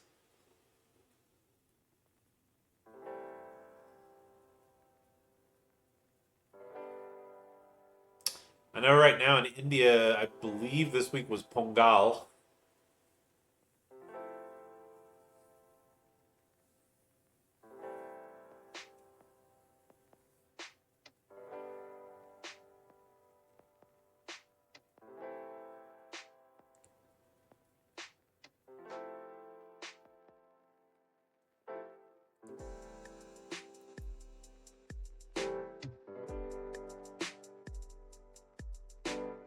Well, I think we can start prepping our chicken.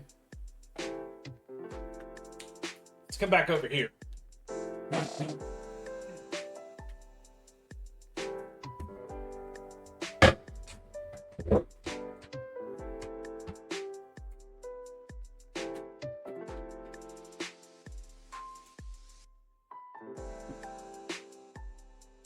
Now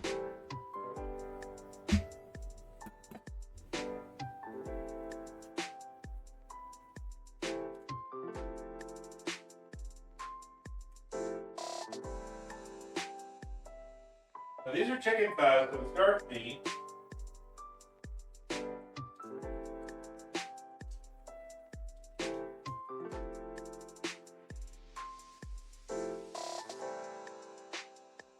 We're going to trim these thoroughly and cut them into bite-sized chunks.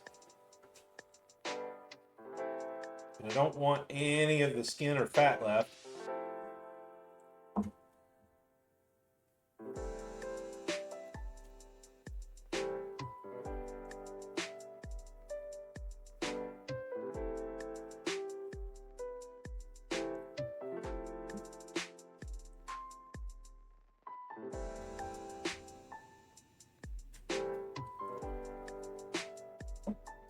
Basically just going to brown this.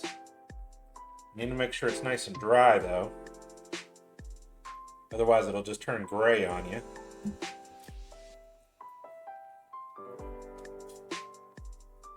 Looks about right.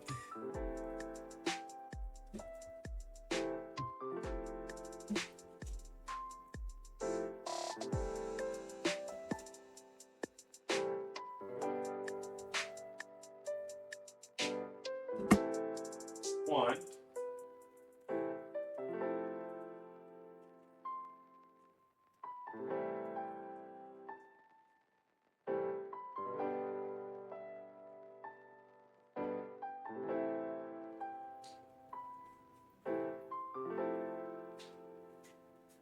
Ernos, welcome in. Hello, hello. How you doing? How you doing today?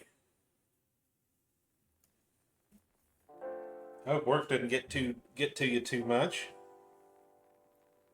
I think you said you had to work today, right?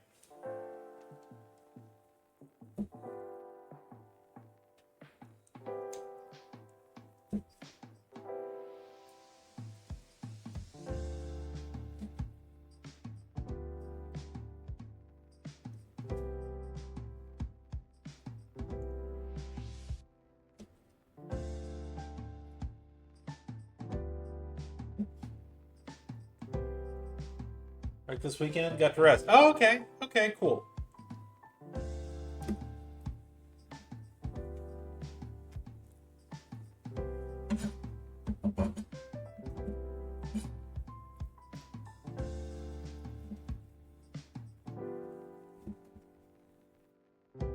Alright, so we got that. It's a good thing I got to these when I did. They've been sitting in the freezer for a little while. Hands washed. We need to stir.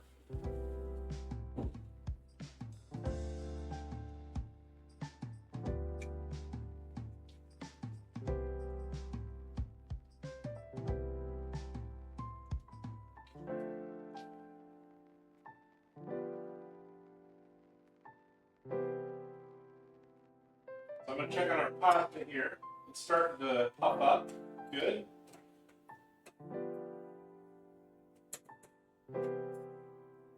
And our soup is looking more succulent.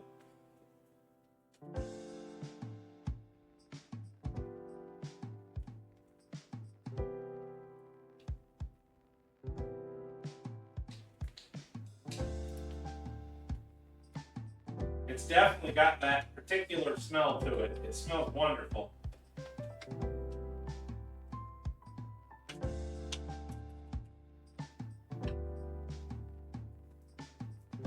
Alright, next piece of chicken. We got about 3 or 4 more.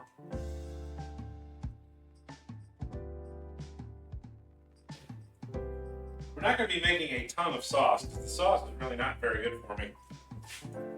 But you all can make it according to whatever you need. I would definitely recommend learning to make the bechamel yourself and adding the cheese and things yourself, because you buy a big jar of the stuff, you're going to end up throwing it away, and that's half the money. Because you end up not needing very much of it frequently. It's not hard. Just need to warm up some milk, add some butter, add some flour. That's it.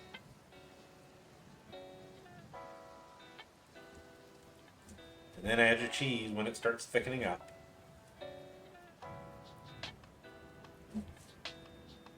All right, we're going to pat all of this dry and then season it with some salt and pepper too. Oh, we got quite a few more in here. Okay. There's going to be a lot of chicken for this linguine.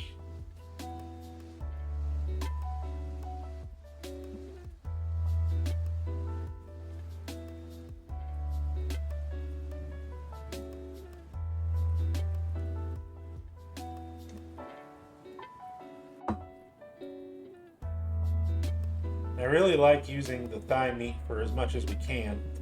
It's one of the cheaper cuts, but it's also the best flavor.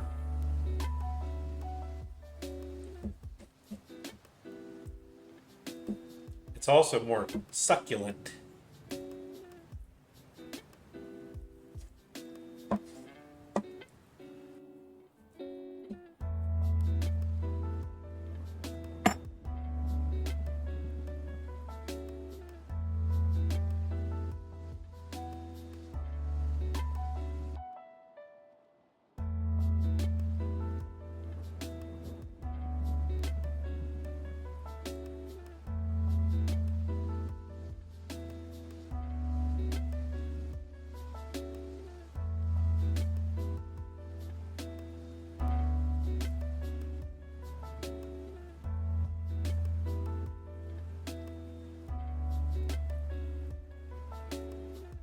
We might have to cook this chicken in 2 batches. That's fine. This particular recipe is just a real common sense one. For anybody that's cooked just a little bit, they can do it easily. It's meant to be something you can do quickly. So, a weeknight cook.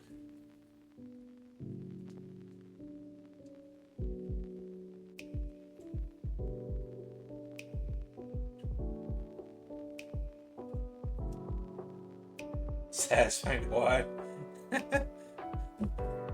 Well, thank you.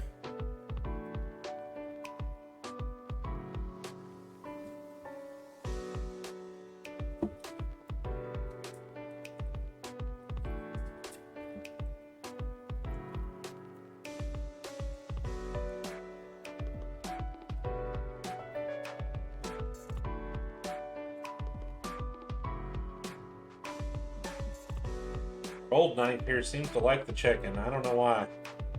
Doesn't do well with everything else, but it loves chicken. So I use it for the chicken.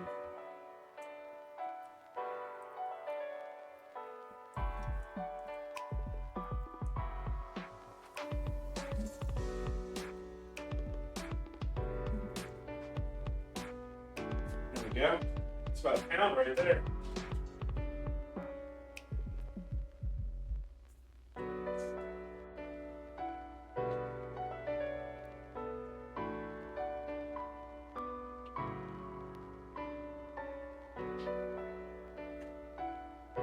And this is the last one. Last little bitty one.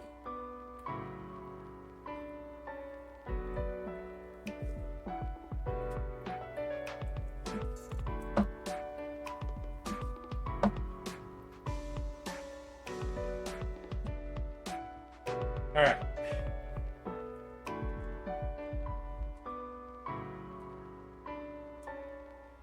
We won't be using freezer bags anymore. We're going to be using the vacuum sealer for things. Now, next up, let's prep that chicken.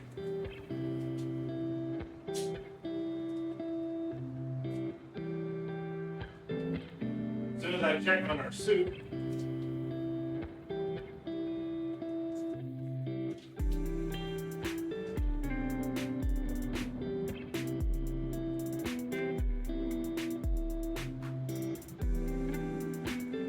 Literally, I wanted to make macaron, but forgot the shredded coconut.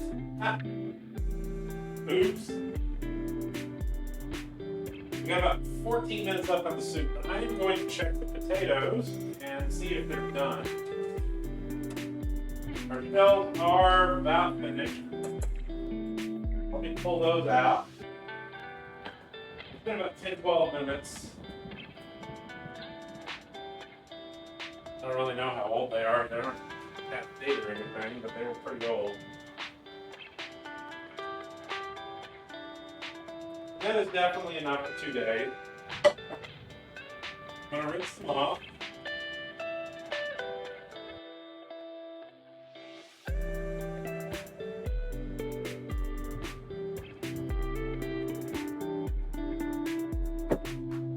Let them drain a little.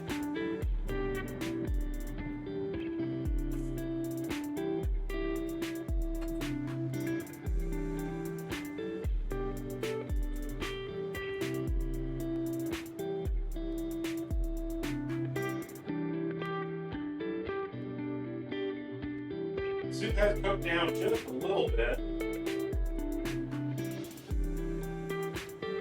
We've got a nice natural tomato color. And it definitely has that look of minestrone. Let's take a look.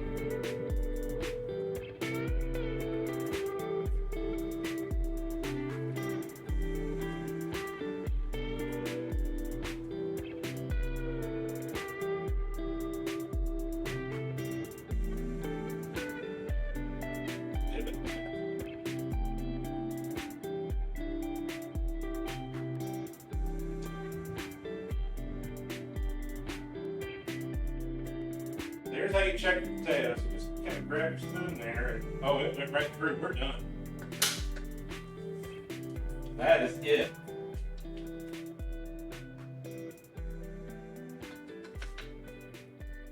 So let me give it a little taste here and make sure that it's done with our seasoning. We may need to add something.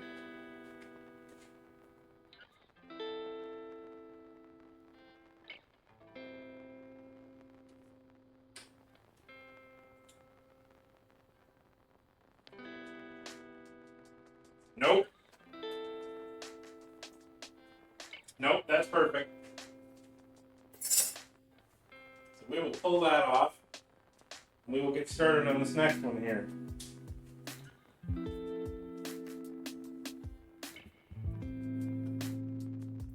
Forgotten the main ingredient a few times. I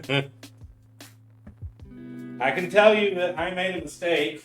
I will admit that I made a mistake on the that Cambodian khmer that I made. I completely forgot to add fish sauce to it. Without fish sauce, it was tasting like watery lemongrass. Oops.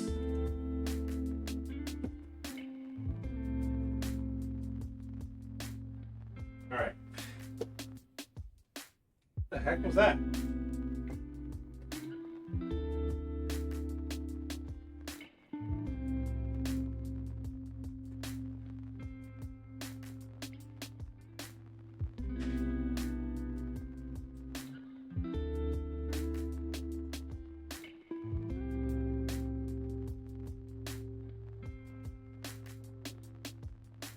Something just randomly popped and I have no idea what it was. Okay.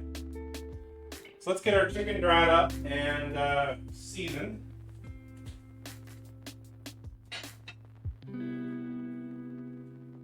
What I'm gonna do, we get a plate right here. We're just gonna put this on paper towels and just pat it down.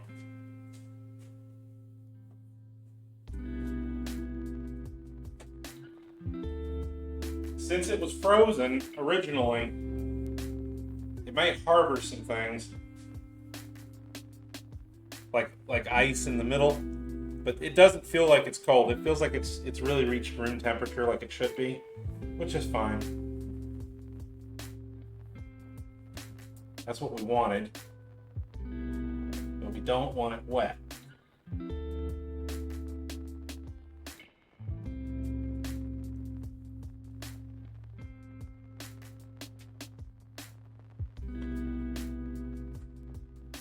We'll set these down on the plate and arrange them a little bit.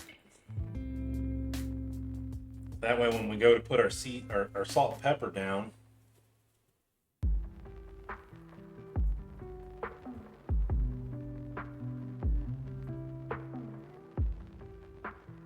it'll stick to it.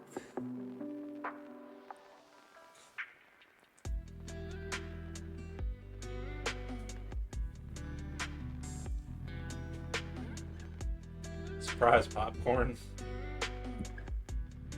It was a pretty loud pop too. But I didn't see anything. I thought maybe somebody might have thrown a box on my front doorstep. That's happened before while we were in here.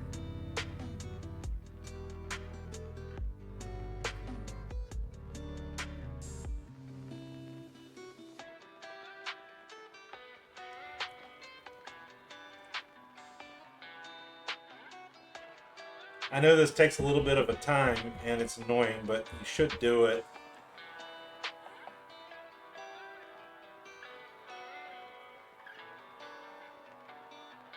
Otherwise your chicken's just going to look gray.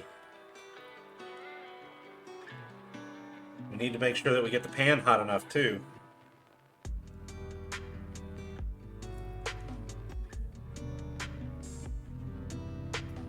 And you've seen me make gray chicken before. It's happened. I don't want to do it again.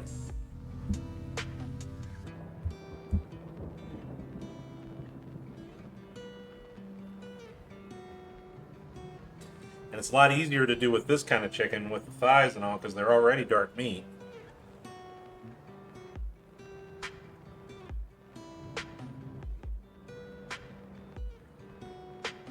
This plate's not big enough.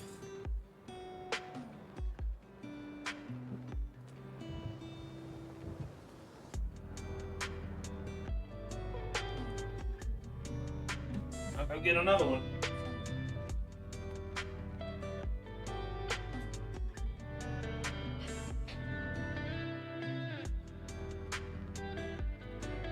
I originally was going to get rid of my old set. This is my old set.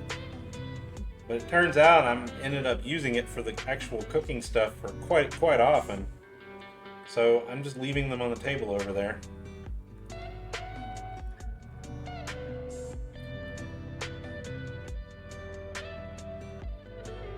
I don't want to use the serving plates.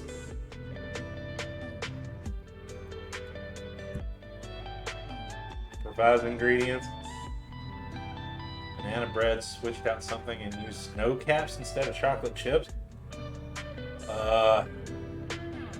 Okay. That's dark chocolate versus light chocolate.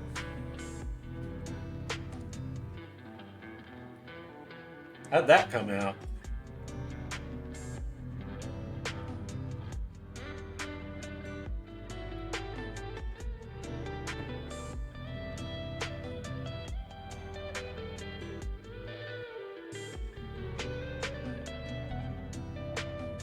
Dark chocolate was superior and it was good. Okay.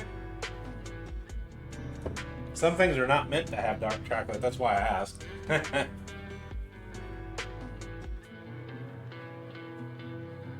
I'm the one that mentioned snow caps. I remember that discussion a couple weeks ago. You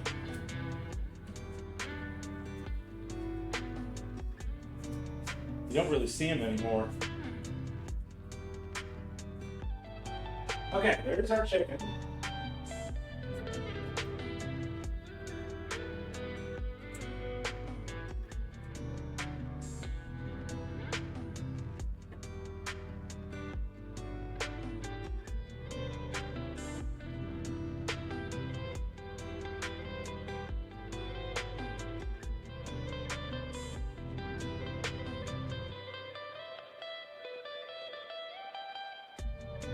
I want to add to the carbs. You could put some flour on this,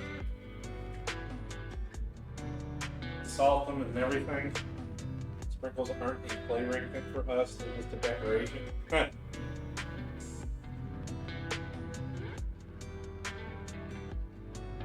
I'm surprised you even know about those. I was pretty sure they were gone years ago. Alright, so here's what we're gonna do. We're just gonna get our salt shaker here and we're just gonna gently sprinkle it. Not a lot, just a little. Maybe less than a half a teaspoon. We'll give it a little more generous pepper.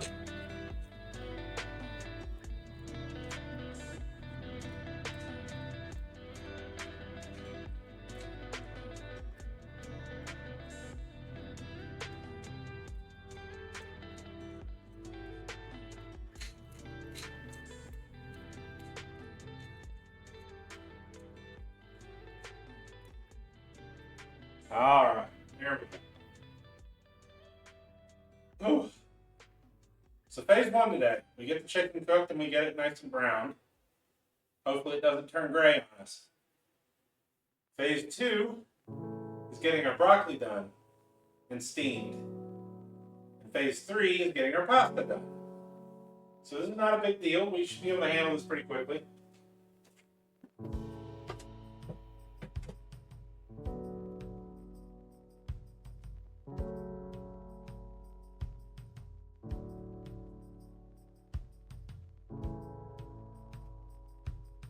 Unfortunately, I gotta say that after using it for a year and a half or so, the copper pan didn't hold up.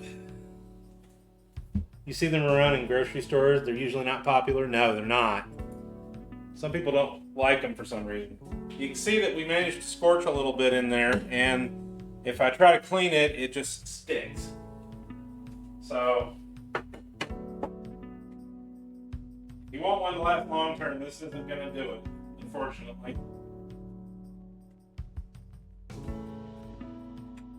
Still going to use it for a little longer.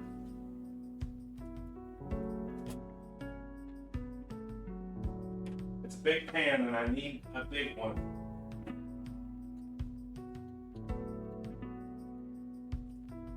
Probably going to go back to using the black iron, but the black iron has the drawbacks of being extremely heavy. I can't roll stuff with it. I can't flip it.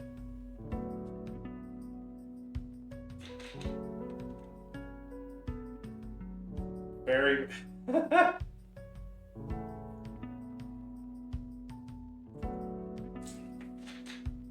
while that's heating up, I've got some chicken sausage here too.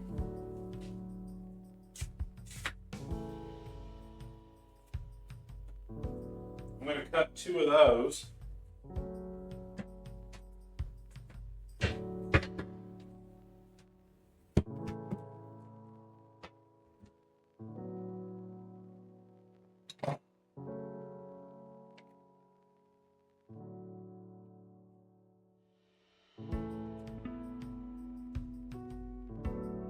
Welcome home, Columbia. Beautiful, beautiful. Discovery's 4 computers now have primary control of critical vehicle functions.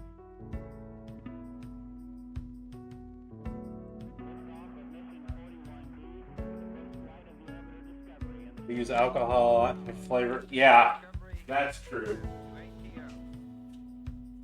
You gotta have that crevassier all the time, right? I've made dishes in France, or for French dishes. Eventually, I'll get the right words.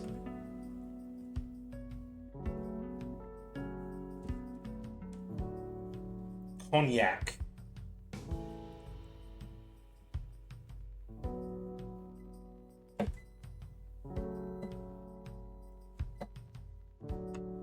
That was the alarm for our soup, but it's already done, so we're good. It doesn't smell like fish, I find, though. It smells like, I don't know, it reminds me of someone who didn't wash their fingers and scratched their butt. What?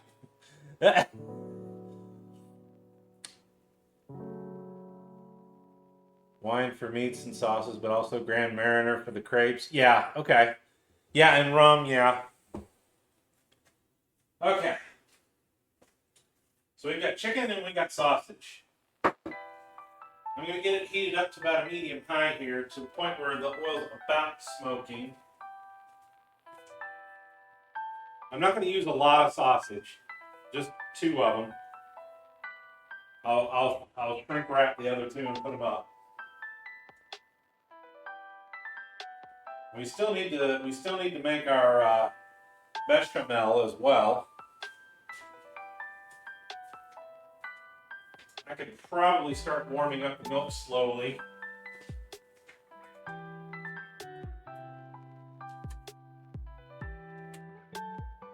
I'm going to put that on fairly low.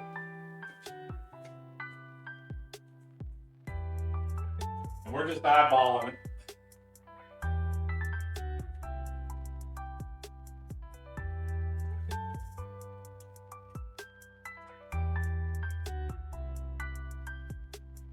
I'm using low-fat milk because that's all I had, but it won't matter too much because we're adding sweet cream butter to it.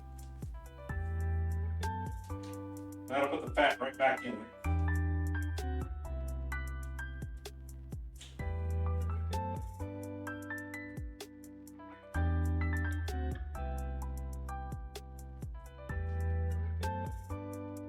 Not a ton of it, but some.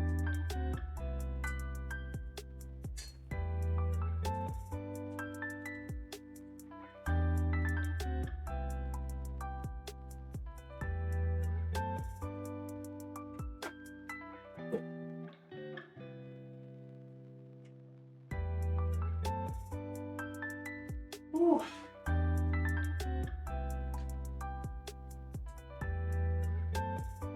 I'm going to cook the sausage first. Let it bleed some of its fat out. There'll be some. To make it easier to cook the chicken. Alright, it's starting to smoke, so here we go.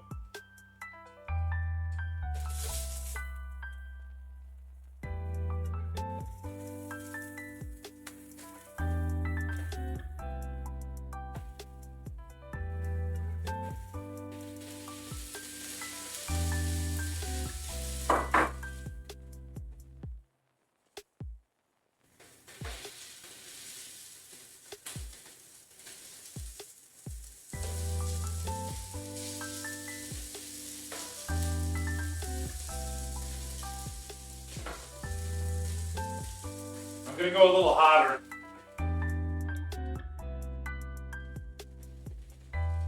Maybe that wasn't good fish sauce or too concentrated.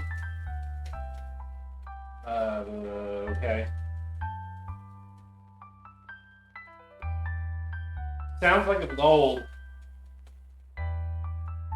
Ones for the restaurants give it imperial roll. Oh, okay. I'm not saying anything.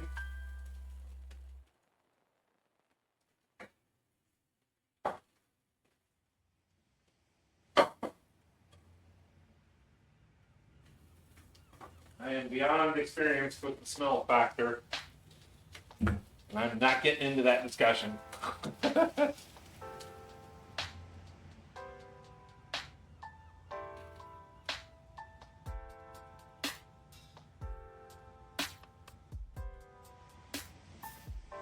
There we go.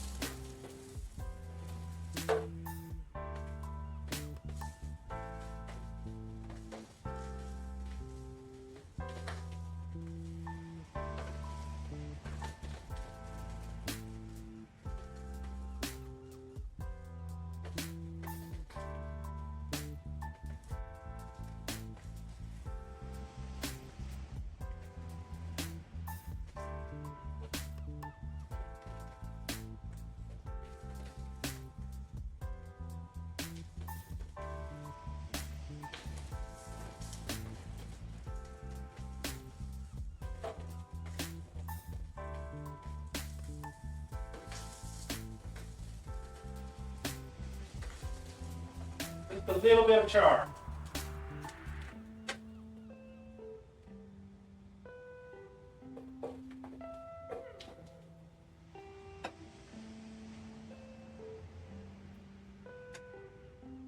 Now I will add a little more oil because that didn't help too much.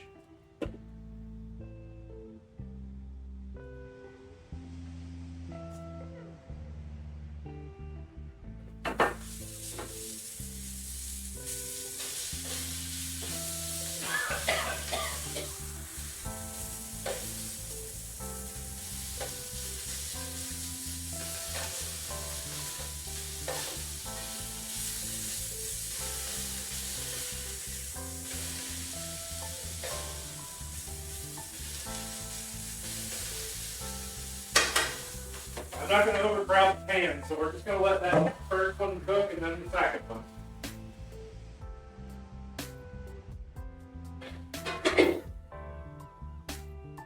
Meanwhile, I'm going to dry out a clean bowl.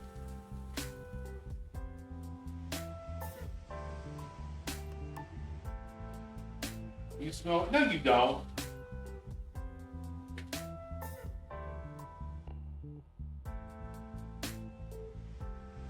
What am I insinuating? Trust me, I know the people that I work with. They used to have hygiene classes for them.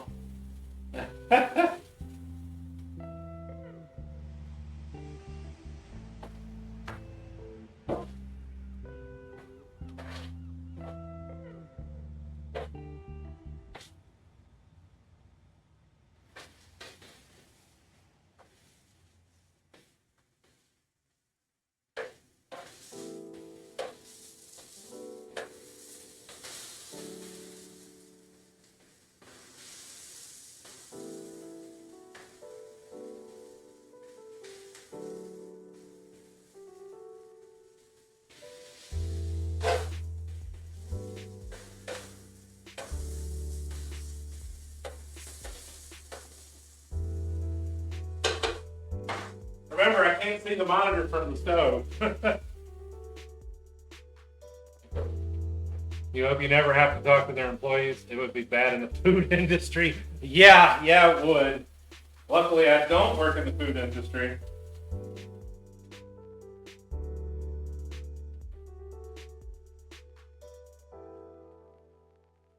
Dragon case smell weird too.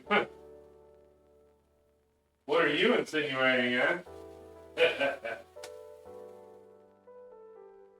As you can see, our butter is melting very, very slowly. I don't want to pay attention to it just yet, so I'm just letting it go very, very slow.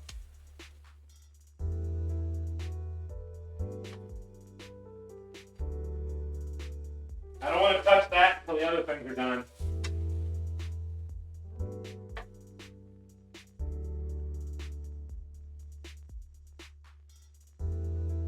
Our chicken's getting some color. It looks good.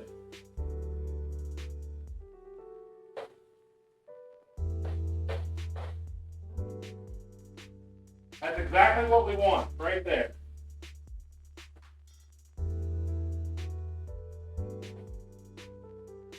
Smells like grandparents' basements, I bet. Strong lack of drafts down there. Uh-huh. Okay.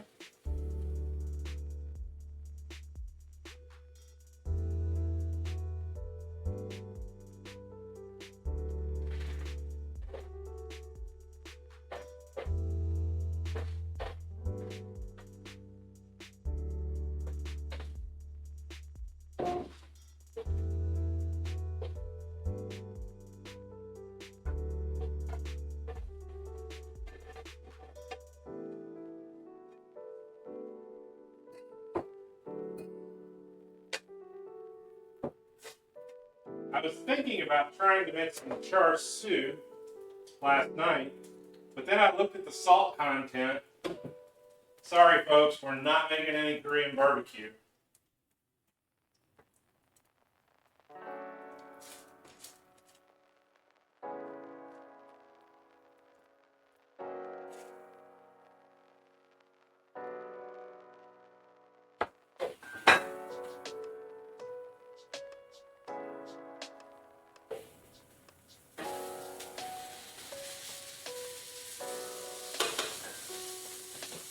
Well, that's it.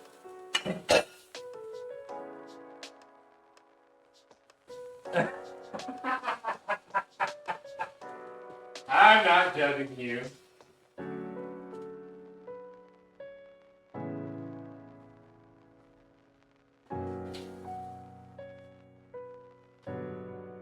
A couple of minutes from now, we're going to start working on our sauce.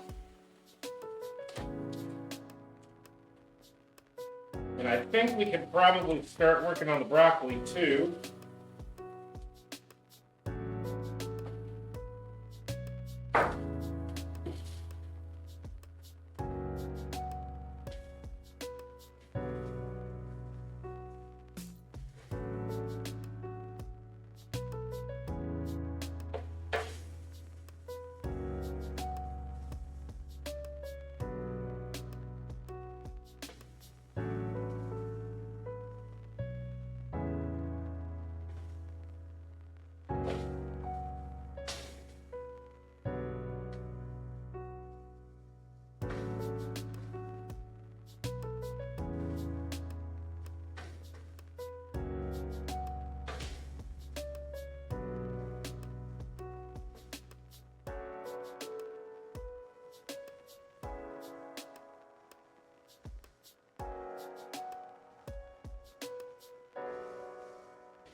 Looks like this bat is gonna work too. Excellent. Hey Dio, welcome back.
All right, so our butter is melted.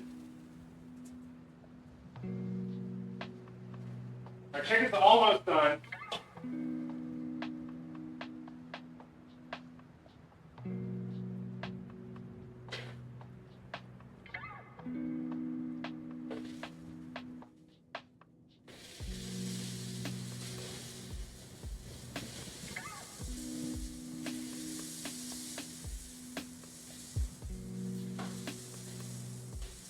We'll let it cook another minute or two.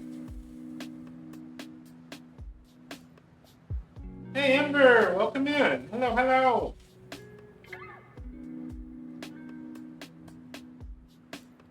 This week on fair. Want to hear my bad accent?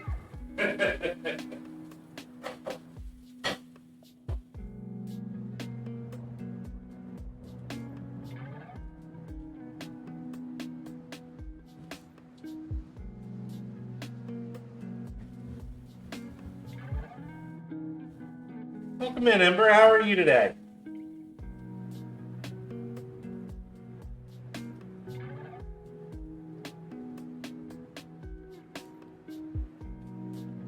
People, see? There you go. I told you it was bad.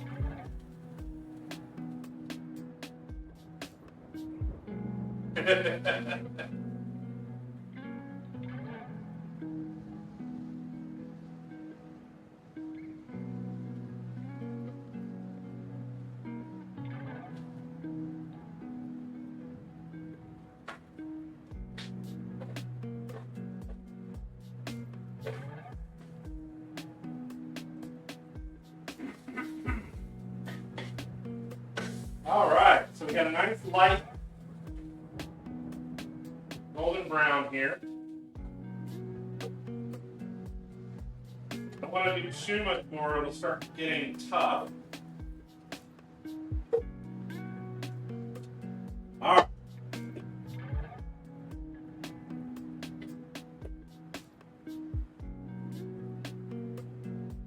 As you can see, our milk's starting to steam a little. Our butter's already, I don't want to heat this up too much. We don't want it boiling. So I'm going to let this cool down for a second. We're going to get some all-purpose flour. Just your standard white bleached all-purpose flour. I don't really have any way of sifting it at the moment, but we'll go with what we got.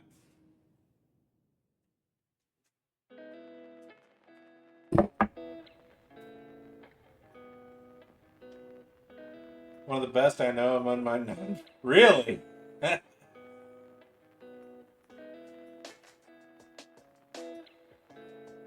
Ah. Okay.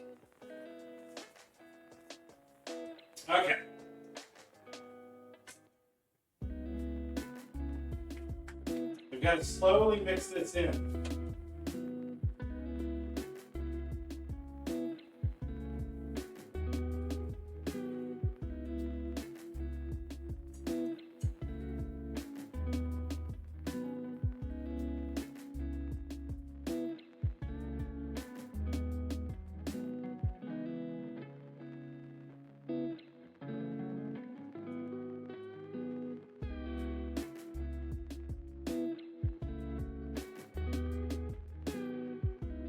temperature pretty low.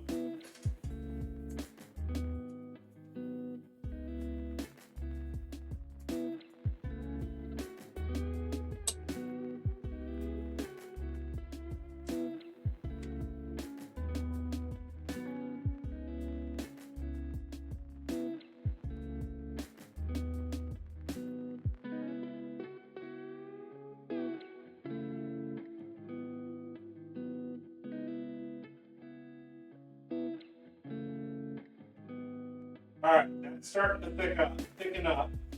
I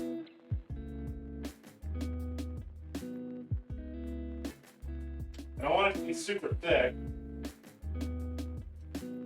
That's actually a little too thick. We're gonna have to add a little milk.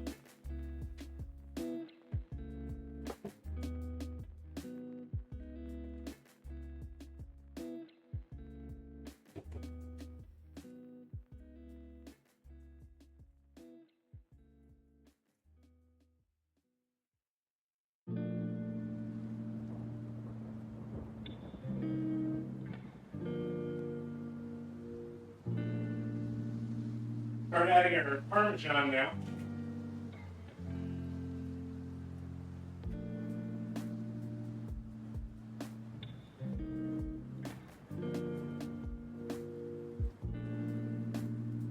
If it starts getting too thick, you can add a little more milk.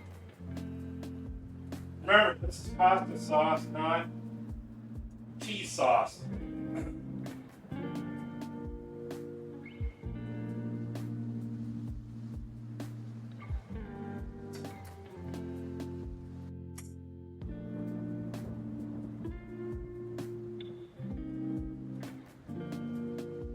Go add a little pepper.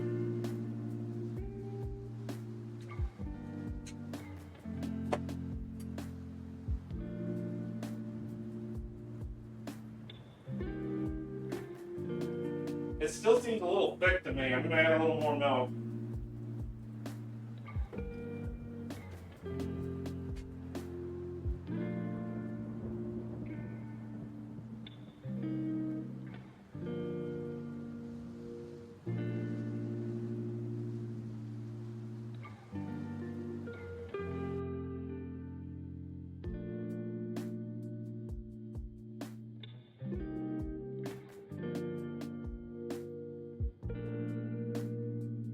That's about right.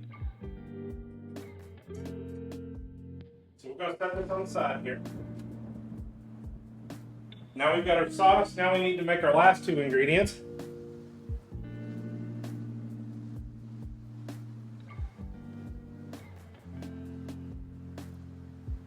So we got our meats. We've got our sauce. We need our pasta for this one. It's going to be linguine. I'm not going to make a whole lot right at the moment, but we're going to make some.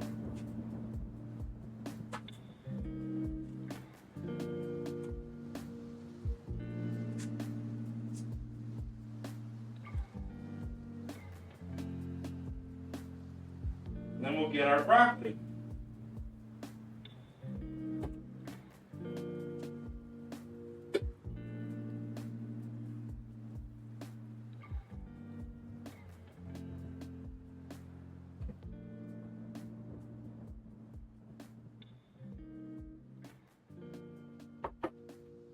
I was surprised how quick that got so quickly. Did our music stop? Dang it. Oh, no, it didn't. Okay.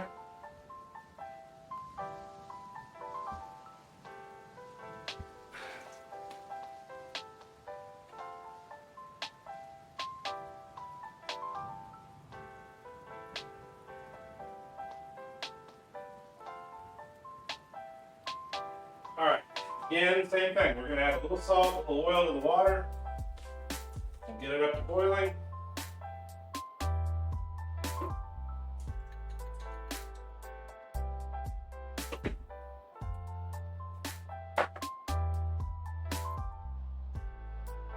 We're getting close to the end, everyone. Our soup thickened up a little bit, like I thought it might.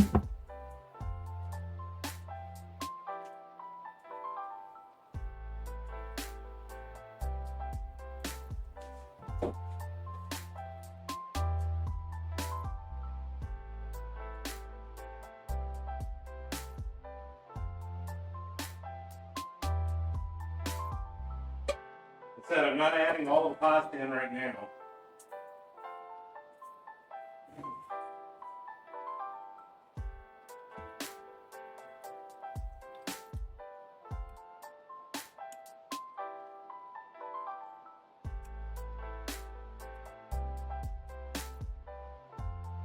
There is our slightly modified, thickened up minestrone. It's more of a stew.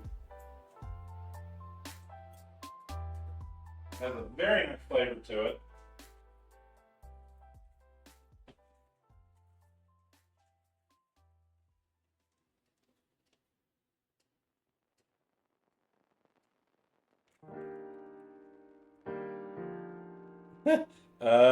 Sure.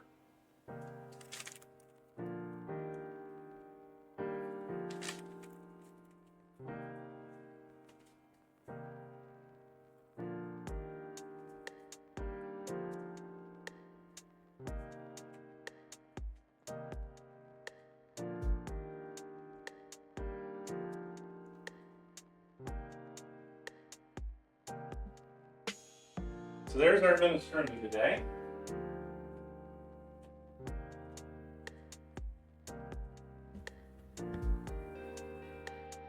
I don't know what the document is. It better not be something very weird. Don't send me some weird fan fiction thing. I've got one or two of those.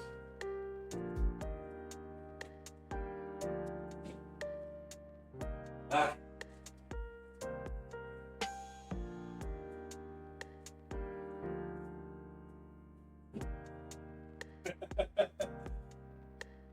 Alright, so there's that. Now we got broccoli to do. We still have our broccoli. I am going to go ahead and get a picture of this now before that cheese melts down. We've got about 4 times this much. So we definitely made too much.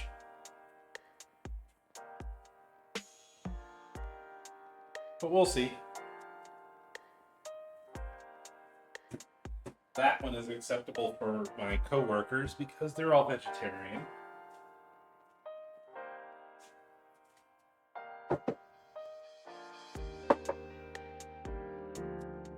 Okay, broccoli, broccoli, broccoli.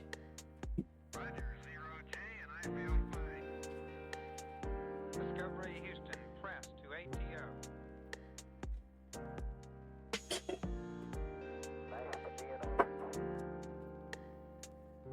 Liftoff of mission 41B, the first flight of the orbit Discovery, and the shuttle has cleared the tower. I am not going to boil this to death. I do not like broccoli when it's been boiled to death. Everybody seems to do it. I don't like it. So we are going to steam it. Discovery, go and throttle up. Discovery's 4 computers now have... Bad translation of an English joke, okay?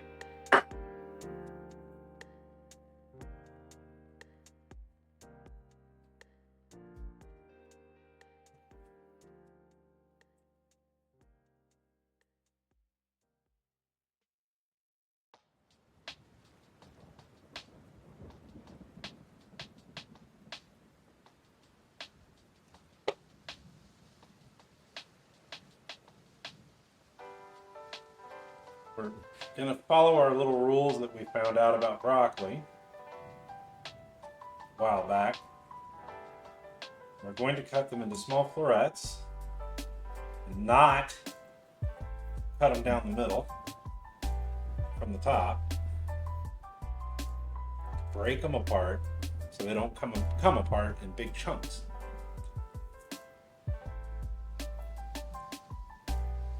Or sorry, little bits.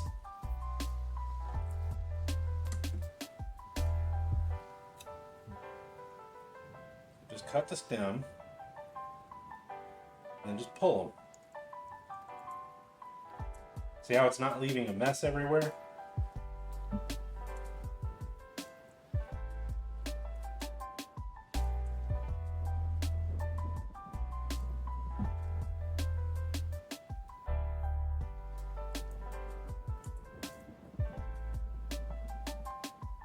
My broccoli get in the boiling water for a minute, no more.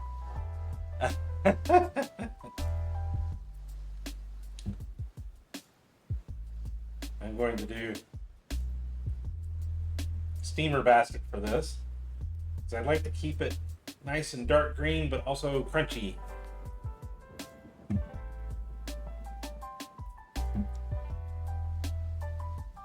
I also think one is enough. I don't need two.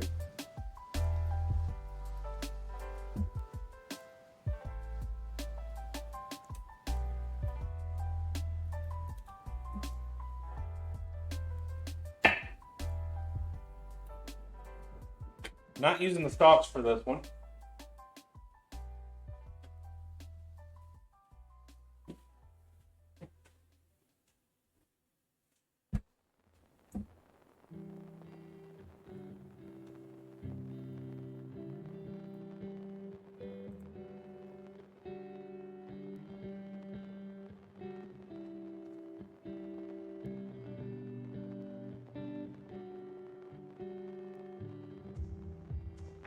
See that? We just cut all that up and left very little mess. That's definitely the right way to do it.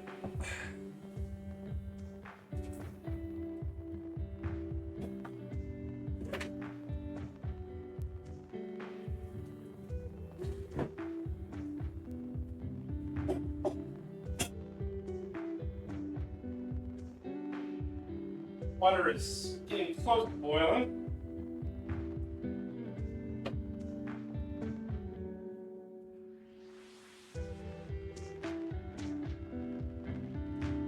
Okay, frying pan. Water in the steamer basket.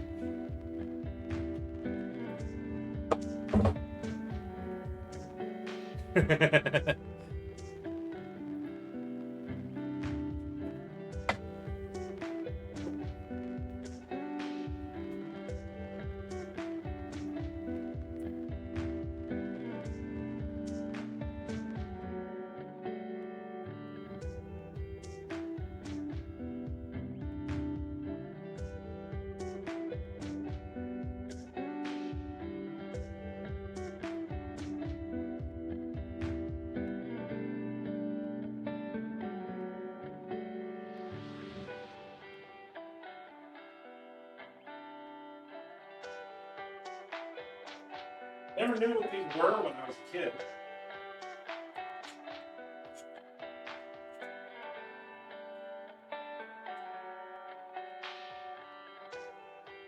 They work pretty well.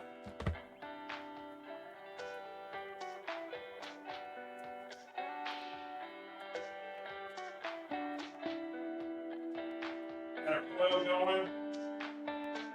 Here's our pasta.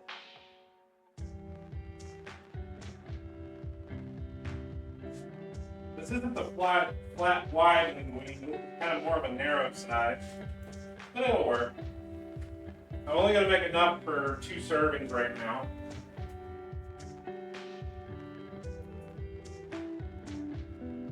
Maybe a little bit more.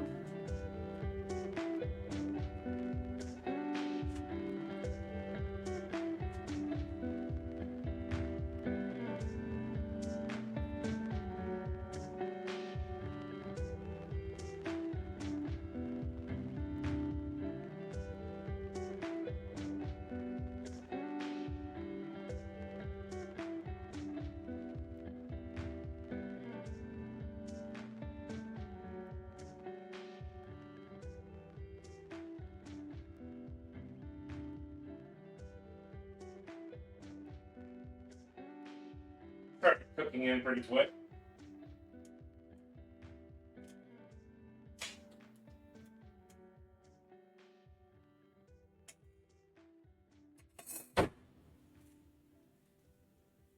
Good.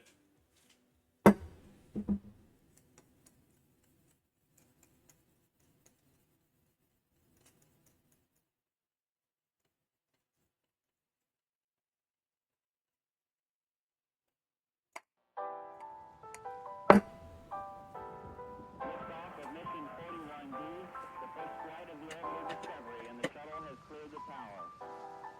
One more step tonight.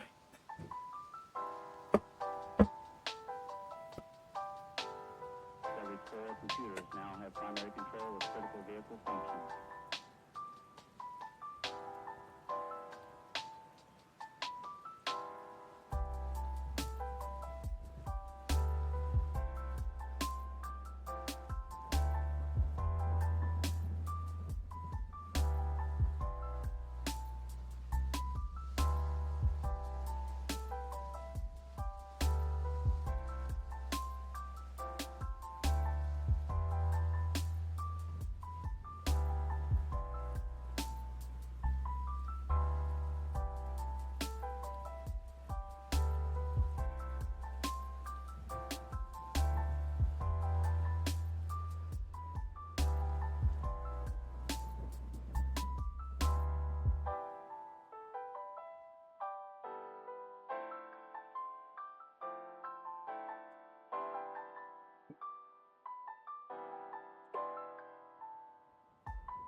Oh, the game plot document. Okay, yeah, sure.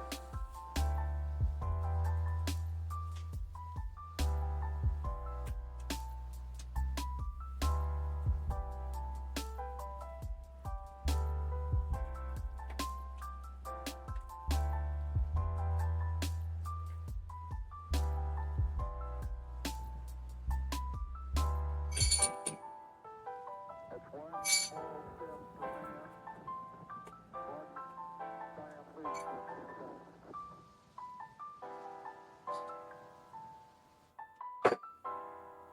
I love how I use ice so infrequently that it sublimates in the trays.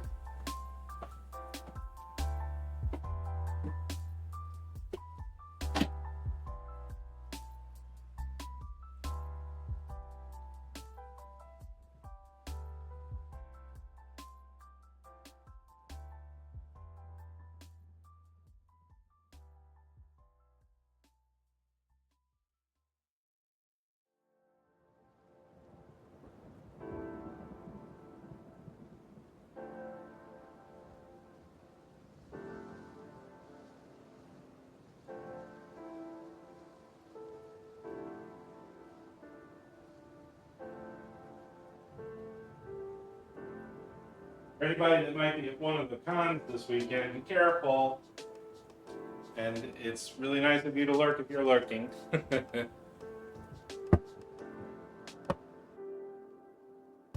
Spend your time with the thing.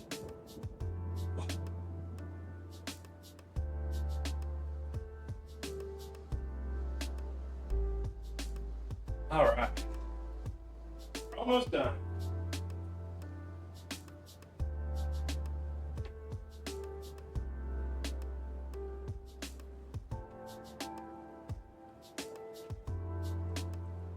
I was aiming for about 10 minutes from now, and I think we're going to make it.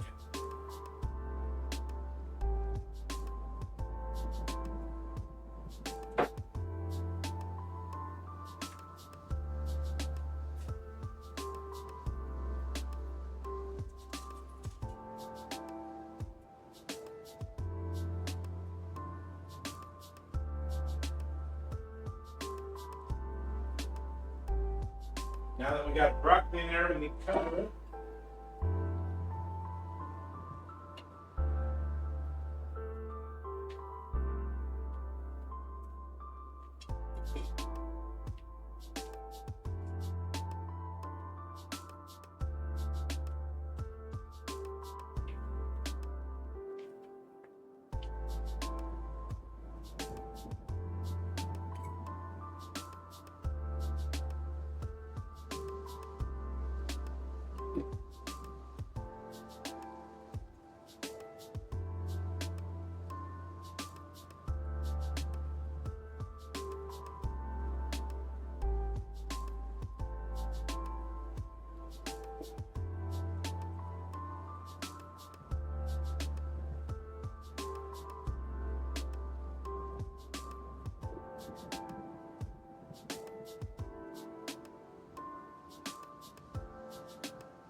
Takes a little longer to do it this way. but I think it will taste a lot better.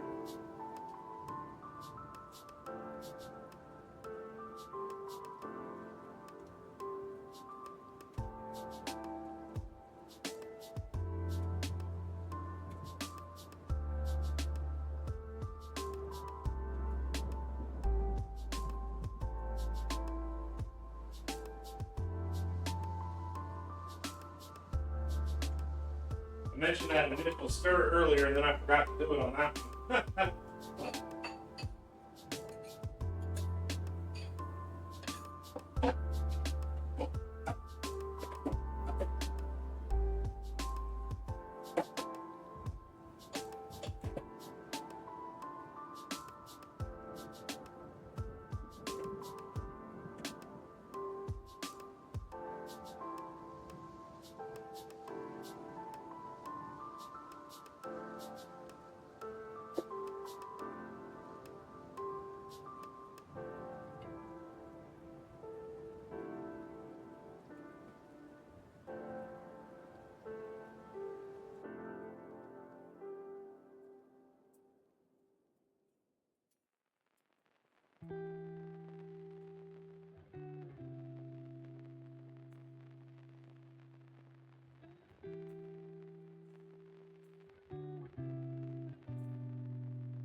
We want our broccoli to be tender, but still have some firmness to it.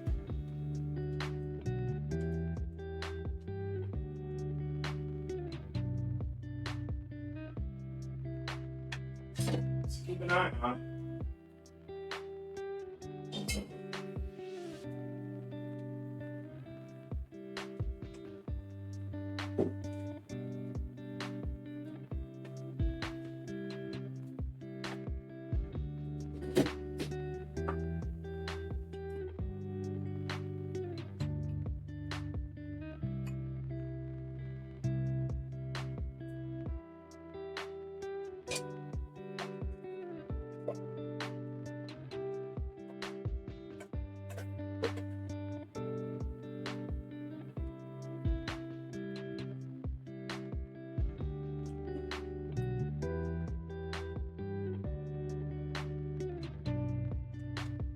I'm just doing this. We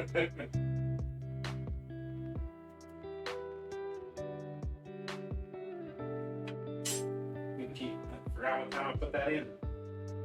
Say up 5 to 6 minutes. Probably ought to be enough. It takes a little longer to cook things here. Got smell of Asian here.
Yeah, it's good.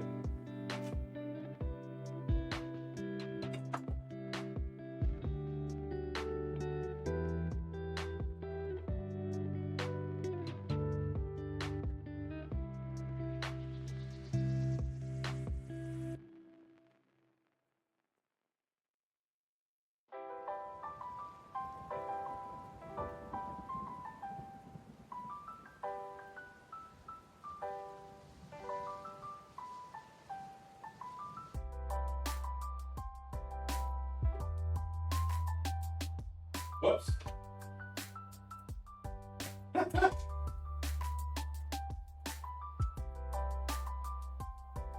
Wrong burner.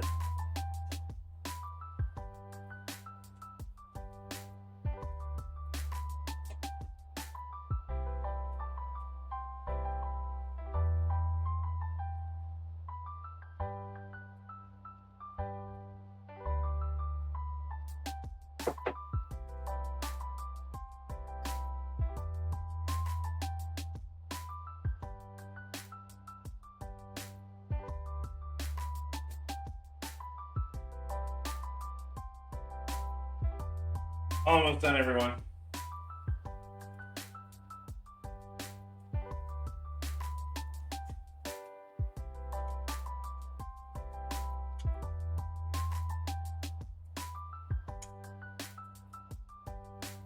I'm gonna let that cook for a couple more minutes, especially since I went to turn the heat off.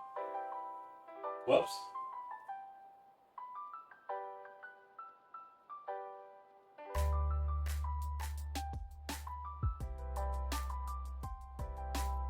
We'll come back over here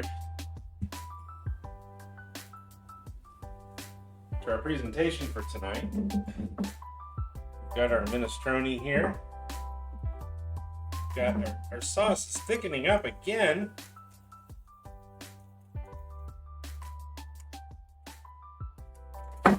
Almost gravy. I might have made it a little too thick.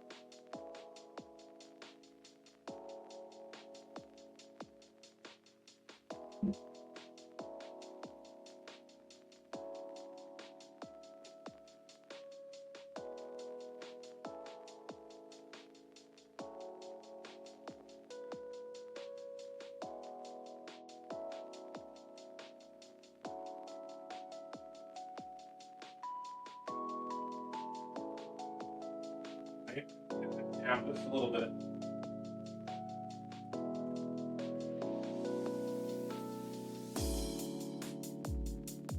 So I'm going to bring it back up a little. Which means I've now made 3 times as much sauce as I intended to.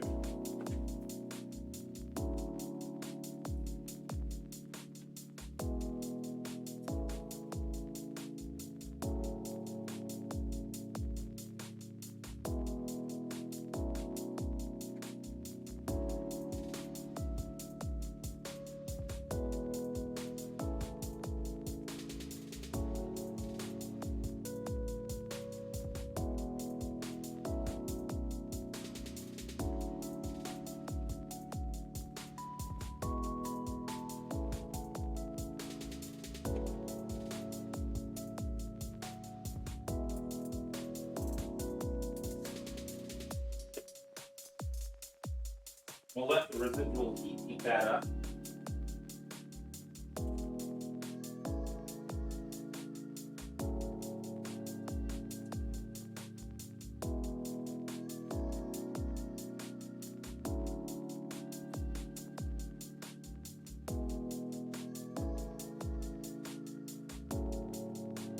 Got our steaming hot fettuccine.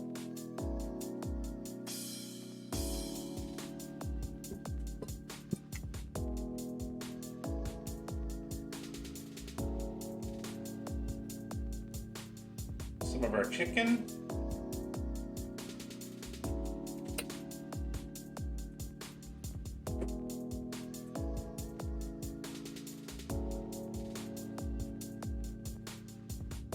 And a bit of sausage.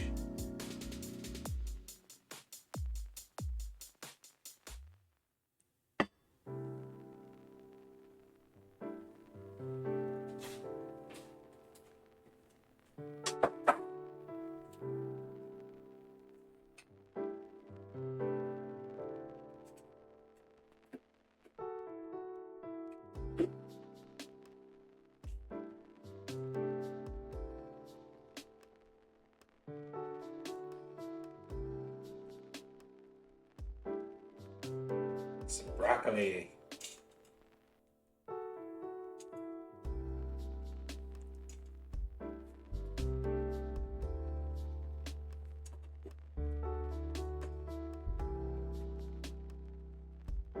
Finally.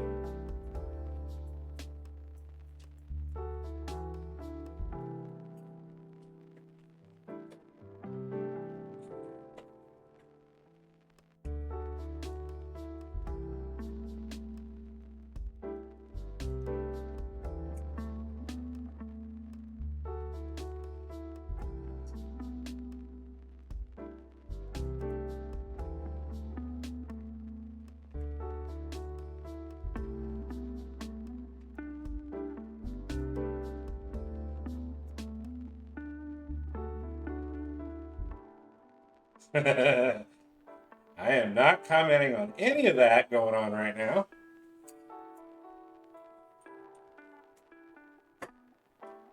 And finally,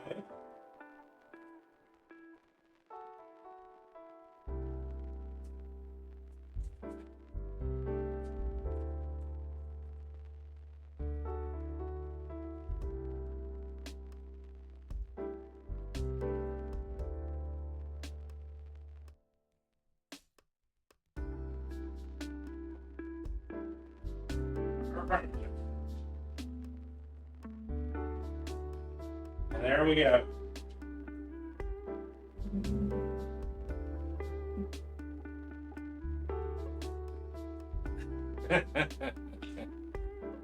Oh, Erno, you may be in danger, yes. Well, thank you everyone for coming in today. This was a little bit of work, a little bit more than I thought it might be. Hey, Baggy.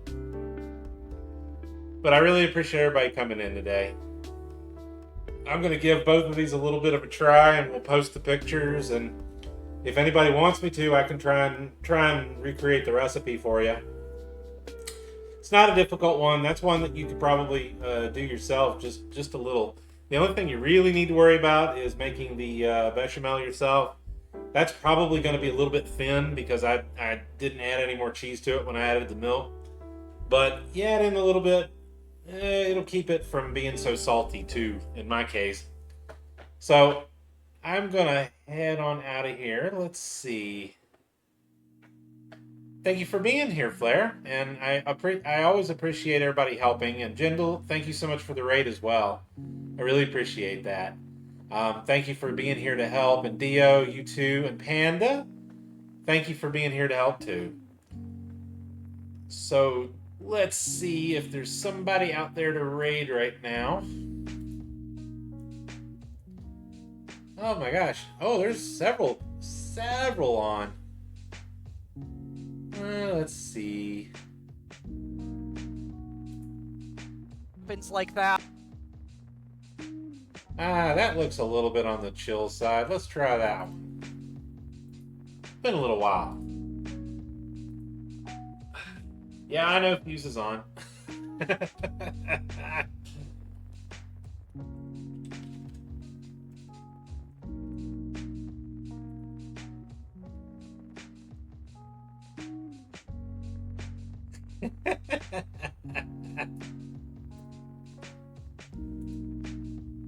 Target Dio. Well, if you have my emotes, you're welcome to use them. You're welcome to use whatever you do have. If you don't, that's fine. Our raid message for today is our usual for a cooking stream, because it is dinner time for me. Anyway, you're welcome to cut and paste in chat if you like. I think I'm a target too. So thank you everybody for coming in. Probably be back on Monday. Hopefully we don't have any more issues with work or anything like that, and I can hop in and say hi. I will have a new game by then. I've got several recently. We'll just check them out. I literally install these things right before stream, so they are as fresh as they can be because I've never seen them before. So let's head on over to Mel and say hi, and I will see everybody on Monday, and in Telegram and on Blue Sky and everything else. Y'all have a great night. Have a great weekend. Bye now.